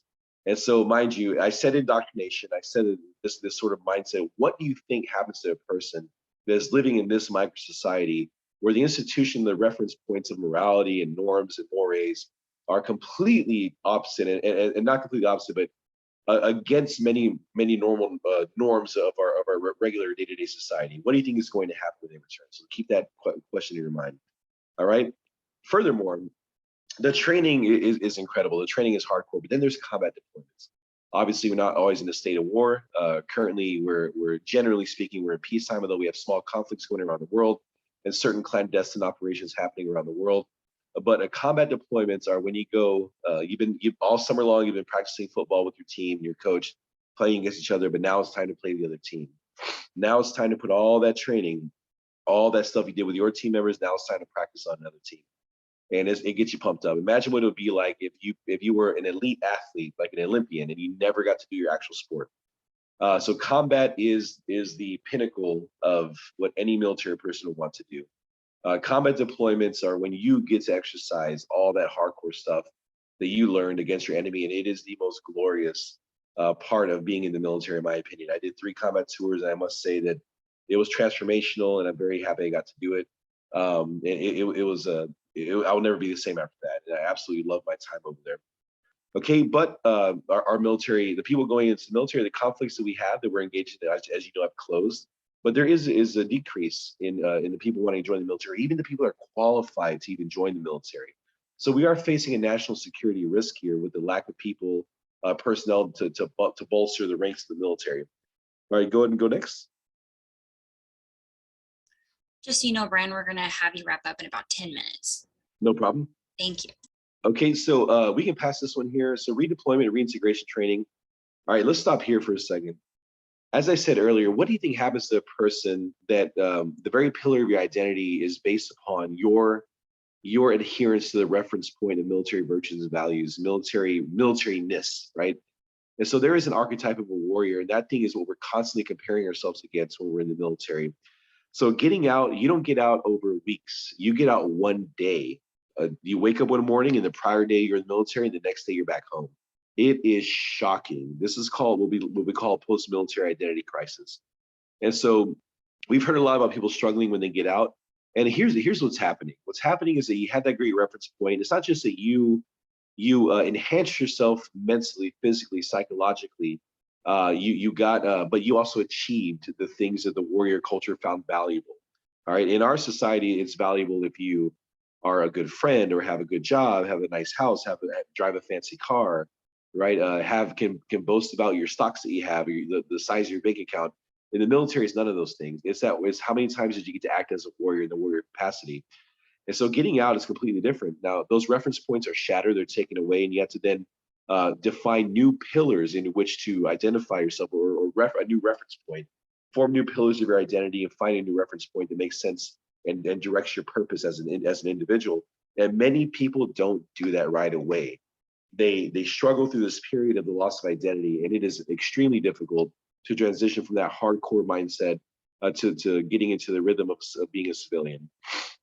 Okay, and furthermore, if you have been traumatized, and we can skip through a few slides here. Essentially, a lot of people that did go through trauma in the military, you can stop right there, had pre-trauma, as in they were traumatized as children and then joined the military, and those two traumas together exacerbated the condition, whether it be military sexual trauma or trauma from the job, trauma from deployment. Those things compound and become extremely potent for an individual. And so, and then once again, that's not everybody. Very few people in the military actually see combat like I did. Nevertheless, military sexual trauma is another form of trauma that is very prevalent. And unfortunately, we have to address it and really be honest and have honest talks about this. Okay, so Texas is huge. There are currently about 1.4 million active duty service members in our armed forces. Texas has about 1.6 million veterans alone. Houston has 300,000 alone just in our city. Next. All right, real quick, you can, if you look at the back, next time you go to the grocery store or a restaurant and you're in a parking lot, I want you to look at the back of the license plates and see if you find a DV, as in Delta Victor. That means that they are a disabled veteran. They served in the military and they are a disabled veteran receiving compensation for those injuries. Also, our state, Texas, does identify you as a military vet. It says veteran at the bottom. There's VA IDs and also retirement IDs, which are at the bottom left. The VA ID is on the top right and left, and the veteran, if you get a driver's license, always look at the very bottom. It'll say whether or not that person is a vet. Next, please. All right, I did cover trauma. Let's go through that a little bit. I do want to get to questions, physical injury. Yeah, so a lot of this, and let me stop for a sec. A lot of what's going on, what you see on the surface, once again, is not everything. Many traumas go unreported. Now, y'all, this is a big problem. The majority of sexual trauma is going to go unreported. The majority of traumas are going to be untreated or undiagnosed, the diseases that are undiagnosed. Because once again, that warrior mindset says kill, die at all costs. That doesn't include, hey, I need some help, or I'm really struggling here. The mantra, the mental framework of the military is keep pushing. That doesn't work or apply when you're out. It's time to heal when you're out.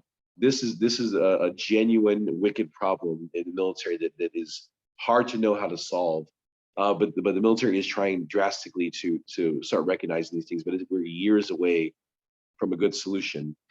Okay, go next. So we're gonna go through best practices of engaging. This is important, all right? Whatever you think a military person actually is, just remember this. We are as diverse racially, religiously, politically as the regular civilian populace. We are also as diverse in our education. The military is not a monolithic entity. All right, the military is very diverse. I mean, I'm telling you, we have all kinds of people that believe all kinds of things from all over the planet. It's not just people that are born here in the U.S. We have lots of immigrants that serve with us in the military. You see lots of accents, but we all share the same affinity for defense of the United States. Right. So before you meet it, before you speak to a vet, just fight that stigma. We all have a predisposed position on what we think vets are, but know that they're just a person like you, and we're just as diverse as you are. Next. All right. So without the connecting piece, know that in short, veterans, what I've experienced from 11 years of doing nonprofit work and being not only a nonprofit program creator, but a peer mentor, a suicide intervention counselor.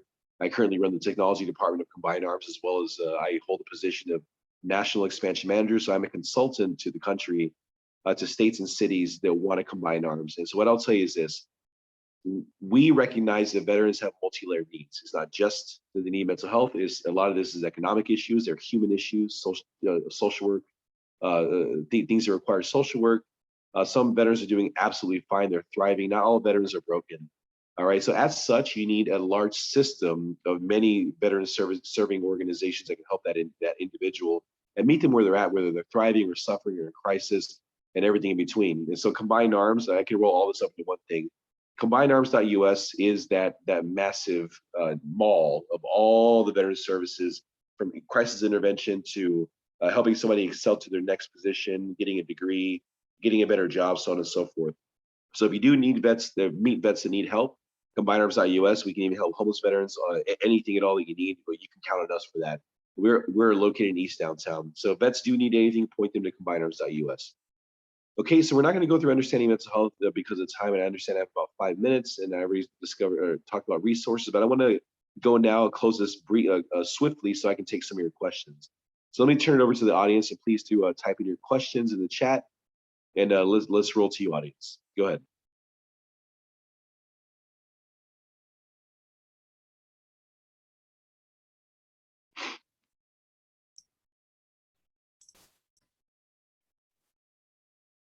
Okay, all right, we got to thank you. All right, so real quick, since we have no questions, I will state this. I want you to ask yourself, a lot of you are asking yourselves on Veterans Day, how can I help vets? And my answer to that is give them opportunities, challenge them to grow, right? I think the veterans are threshold breakers. I mentioned to you earlier, we go through some of the most rigorous training in the world. We are tuned to do difficult things. So make us do difficult things, challenge us. If you see a vet that isn't growing, that's stuck or stagnant, or isn't chasing the next degree or the next job position, or not taking care of their mental health or physical health, challenge them, hold them accountable, be an accountability partner. Say, hey, I'll work out with you, or hey, you should go back to school. Let's look at a degree plan. The best way you can help a veteran is to challenge them and then be an accountability partner. We don't need handouts, or there's plenty of social services that can help vets out that won't fall through the cracks. But if you're wanting to help somebody grow, challenge them, be an accountability partner, and help them to continue and to remind them that, hey, you are a warrior, you are a threshold breaker. Let's keep going. Let's keep marching forward. Let's keep growing.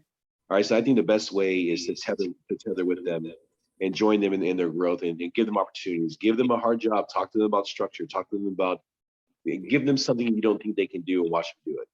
I say challenge them and be an accountability partner. That's what I would ask of you all this Veterans Day. All right, so if I have no more questions, I'll open it again. If you have any questions, please put it in the chat. Otherwise, thank you for your attention. And I appreciate you guys inviting me today to speak to you all. Thank you. Thank you so much, Brian, not only for making time for us today. I know how busy today is for you, so we really appreciate you taking out the time. But I want to say, not only thank you for that, but also thank you for your service. Okay, we are going to move on to our last presenter today, which is the Beacon, and they're going to talk to you about their program called clearyourrecordharriscounty.org.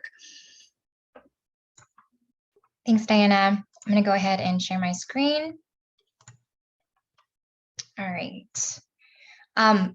So hello, everyone. We've come to the end of the CLE, and I will just make one promise, which is I'm going to get everyone out of here by 5 p.m. So I have my phone right here, and I'm watching the time. So I'm making this short and sweet. So I'm going to skip over some slides and just kind of focus on the meat of the presentation, which is to talk to you about this new project that we've launched this August called Clear Your Record Harris County. But I just wanted to introduce myself first and tell you a little bit about the Beacon. So we are a homeless agency first and foremost. We are located in downtown Houston, and over a decade ago, we're established to really, take care of our neighbors downtown. And so our most visible program is our day center. 5 days a week, we offer food, shower, laundry services there. We also have various types of programming that I won't get into because of time. But our mission, is to provide essential and next step services to help restore hope and end homelessness in Houston. And really at the core, we are just trying to be holistic in our approach. And that's where Beacon Law comes in. So I am the program director of Beacon Law, and we provide free legal services to individuals, including veterans, because we know, there is a huge overlap of, veterans who are experiencing homelessness. And so that is one of our priority populations. So we focus on those individuals in Houston and surrounding area that who are homeless or housing imperiled. And what we want to do is remove those immediate legal barriers that we're seeing to increase access to housing, employment, and income. So what does that look like? I will just recap real quick and say that 40% of what we do is record clearing services. The other 40% is what's called ID restoration. And again, I don't want to get into it too much, but I do want to just highlight, we have a partnership with the City of Houston Municipal Court. They established a Veterans Court program, and actually Combined Arms and the VA are other partner agencies. And the goal was to make sure that there is a place for veterans to come who have outstanding tickets and warrants. And it's similar to, felony treatment court or any of the other veteran treatment courts, where the goal is to make the veteran whole. It's not punitive. And so I want to give a quick shout out to that and say that that's sort of the idea of, around ID restoration is it's any a legal barrier from you just being able to walk into a DPS office and getting your driver's license ID.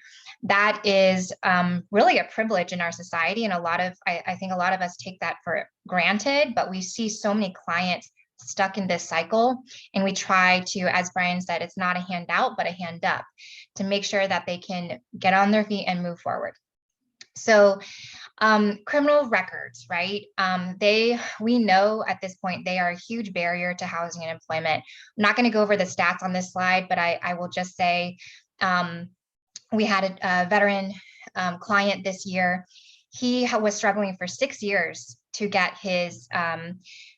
a job, essentially, and he would just hope and pray after an interview, whether or not it went well.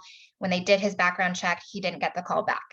And it stemmed from, two cases. One case, it was, when he got arrested and tried to defend himself in lockup. I think there's a recurring pattern, and I probably don't have to say this, that there is definitely a correlation between justice-involved veterans and, the trauma and the PTSD and other mental health issues that they experience, and then the offenses that they are charged with and then sometimes convicted with. So we want to, be on the front lines and make sure that we are able to clear veterans' records whenever possible. The law is very complicated and complex. And so, and the process is complex. So, it really does take a village to try and move towards what is called the clean slate movement, which is that you are more to your story than just your record. And we know that's true for veterans, right? And so again, I won't go into this. I feel like I'm saying this over and over, but I'm not going to go into this, but just know that there's 2 methods to seal records in Texas. I think a lot of people know about expunctions. It's record deletion. So think about cases that are dismissed outright. You are found not guilty or acquitted. That's going to be eligible for expunction. Non-disclosures on the other hand, which I'm going to focus on in a second, is record sealing. You're sealing it from the public view, but law enforcement agencies, state licensing agencies, and other entities can still see it. So it's limited in its benefit versus, an expunction, but it's still highly beneficial for your average landlord, your average employer, because they're not going to be able to see it. That leads us to our project. It's 2 years in the making. It's called Clear Your Record, harriscounty.org. So that is the site URL. Please do check it out. If not after this CLE, because we are wrapping up the day tomorrow or the weekend, please share it with your family and friends. Follow us on Facebook at The Beacon Houston, Facebook or Instagram. We have been going crazy with this marketing campaign, just making sure that everyone in Harris County is aware of this in and around Harris County, because our focus of this project was everyone who has a Harris County record. So you don't have to be a resident of Harris County, but you do need a Harris County record. And we want every single person who has a record to check this site and see if they're eligible to have it sealed, have their record sealed in whole or in part, right? And right now, we know that there are about 400,000 individuals with Harris County records that are eligible to seal at least something off their record. So that's a lot of people that we're trying to reach. And a lot of them are veterans. So just a quick background of the project. We were funded by Texas Access to Justice Foundation to make this happen 2 years ago. And again, we saw that there was a gap. There are way too many people that are eligible to seal their records than there are legal aid attorneys to go around to help with this. And we also knew that the process itself was complicated to even begin to understand what is eligible on your record. So we teamed up with January Advisors. They're a data analytics team, and we created an algorithm. It's one of its kind, at least from what we know. There's no other, nothing like it that we have come across in the nation, really. And what you do, I'm going to give a really quick demo of the site itself. Actually, let me see if I can set that up right now. Would somebody, because I think this is pretty important, if maybe Diana or somebody can like go back on camera and give me a thumbs up if they can see the website demo. Yes, we can see it. Okay, thanks, Diana. I just want to double check. Okay, so this is the site. You can see the URL. It's a demo site, so it's not going to be the actual URL. Again, it's clearyourrecordharriscounty.org. But I'm going to just walk you through some quick things. I mean, the major thing is this big button that says check my eligibility. It's less than 30 seconds for you to be able to come in, and I'm going to type in a mock case. So really any user, right, can come in and enter their name, their date of birth, and you want to make sure to also add any aliases, right, because we want to capture all of the cases in Harris County. Really make sure that it's you. You're going to verify that these are your cases. So if I'm Jessie Doe, I'm just looking and seeing, yes, this is what I recognize to be my cases in Harris County. And you're going to answer a few follow-up questions. Uh-oh. Okay. All right. Oh no, this has never happened. Okay. I'm going to guess it's my internet that's slowing this process down. Okay, so I'm just going to answer no to all of these, but just know that these questions are related to eligibility requirements. And one limitation I also want to highlight is because this algorithm uses a data set directly from the Harris County District Clerk's Office, we only were limited to case data that was after 1989. So this is why it asks if you been arrested for any crime before 1990, because it might not show up in the results. And then we prompt, you know, some instructions when it comes to that. But here you go, less than 30 seconds, and we found one case that's eligible or likely eligible because attorneys created this, so we're never going to guarantee any results. And as you may know, non-disclosures are primarily discretionary, you know, and so judges have to say so in the best interest of justice. But this is basically the results that you would get. And then you go to next steps. You can even email the information to yourself. And then this is an overview of the entire process from start to finish to represent yourself, right? And file a petition in Harris County. And then we go through just each step in detail. We even coded it to make sure that you were filling out the right form because there's 10 different eligibility categories for non-disclosure. Again, really complicated stuff, but we really try to simplify it and make this user friendly. So the reason I really wanted to come on here and highlight this is because I feel like, you know, this could be a perfect pro se guided process as well. For someone who, you know, an attorney who wants to volunteer pro bono or, you know, just wants to help out a client that they know might be eligible, but just has not been doing these cases or not familiar with the process, we encourage you to walk alongside your clients and utilize this site, you know, to be able to provide this kind of guided pro se assistance. And so again, in the interest of time, I'm not going to go through everything that we have, but just know that we really try to tailor it to the process in Harris County because it's different from county to county. And so we even like have tips on what to do for Zoom hearings because that's what primarily is happening right now for non-disclosure hearings in Harris County. They're over Zoom, a hearing script. What if you need a Spanish interpreter? And by the way, we also had this site translated in Spanish recently. So that went live like 2 weeks ago. But yeah, so that's it in a nutshell. One more thing I want to highlight before I leave room a few minutes for questions is 2 legislative updates happened, not this session, but in like the past decade that are favorable to veterans or specific to veterans when it comes to non-disclosure eligibility.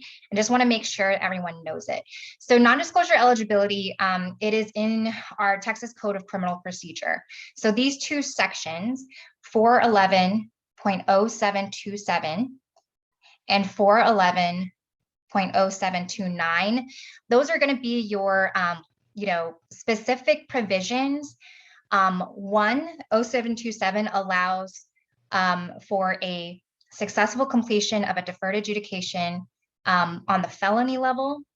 Usually the waiting period for that is 5 years. They knocked it down to 2, specifically if you have gone through a veterans treatment court.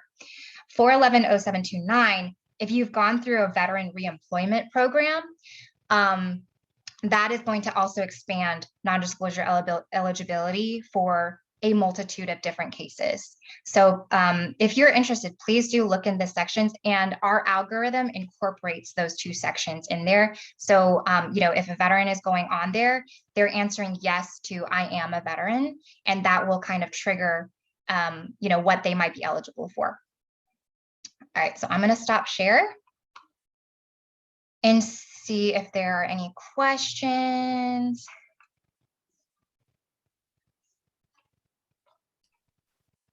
Okay, I feel like Justin answered the one question we had already. Thank you, Justin. Yeah, I think that's great. So the question was, what can we do to help clients clear mugshots off the internet? Agreed. So it's limited, right? The problem is public or criminal records are ubiquitous, and it's really hard to stop these third-party companies from profiting off of public data. So even if like you get an expunction or non-disclosure, your information might be out there. And that's what we have to counsel clients on all the time, is keep your certified copy of your non-disclosure, expunction order. I actually had a gentleman, a client who, the reason he called us was because he found his mugshot, his mugshot on mugshot.com. So what we did is we were able to expunge that case. I know sometimes that can't happen, but in his case we were, and we contacted mugshot.com to take it off. And made sure to attach our order of expunction. You all can also include third parties in your pleadings. So those are just kind of a few strategies. But yeah, it's a tough system that we have that's not being regulated. All right, I don't see any other contact info. I think honestly, I found it off of their internet because I don't want to say they're a shady organization on this CLE. Well, I just did. But I think they just had an email address, and that was why it was so hard to include them in their pleadings, because we couldn't serve them notice. They didn't have a mailing address, which was frustrating, but we were able to get them to respond to an email. So that's something I found on their website. But yeah, strung@beaconlaw.org is my email address. I'll drop it in the chat. So if you have any trouble finding it or any other questions, please feel free to contact me. And thanks everyone for listening to me. I know it's kind of, it's been a long day, but I'm sure it's been a super informative CLE. Like, very thankful to just be on this panel with all of these experts, subject matter experts, and happy Veterans Day, everyone. Thank you for everyone who is a veteran for their service.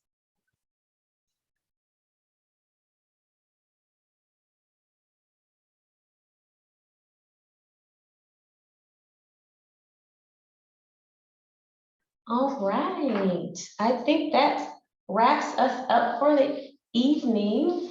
Thank you all for being here. Thank you to all of our speakers for taking the time out to prepare for this program and provide your expertise in the areas that we discussed today. I appreciate everyone hanging in there for the entire 4 hours if you were able to. Just to wrap up, again, I will be, once I finish talking, I'm going to put the CLE information back up. We will also send a wrap-up email with all of the information that you will need to know that you might have asked for. So whether it be the slides, whether it be the CLE information, or the certificate of attendance information. We will put all of that in an email to everyone that attended the program. And with that, happy Veterans Day. Enjoy the rest of your evening. Diana, did you have anything that you would like to include?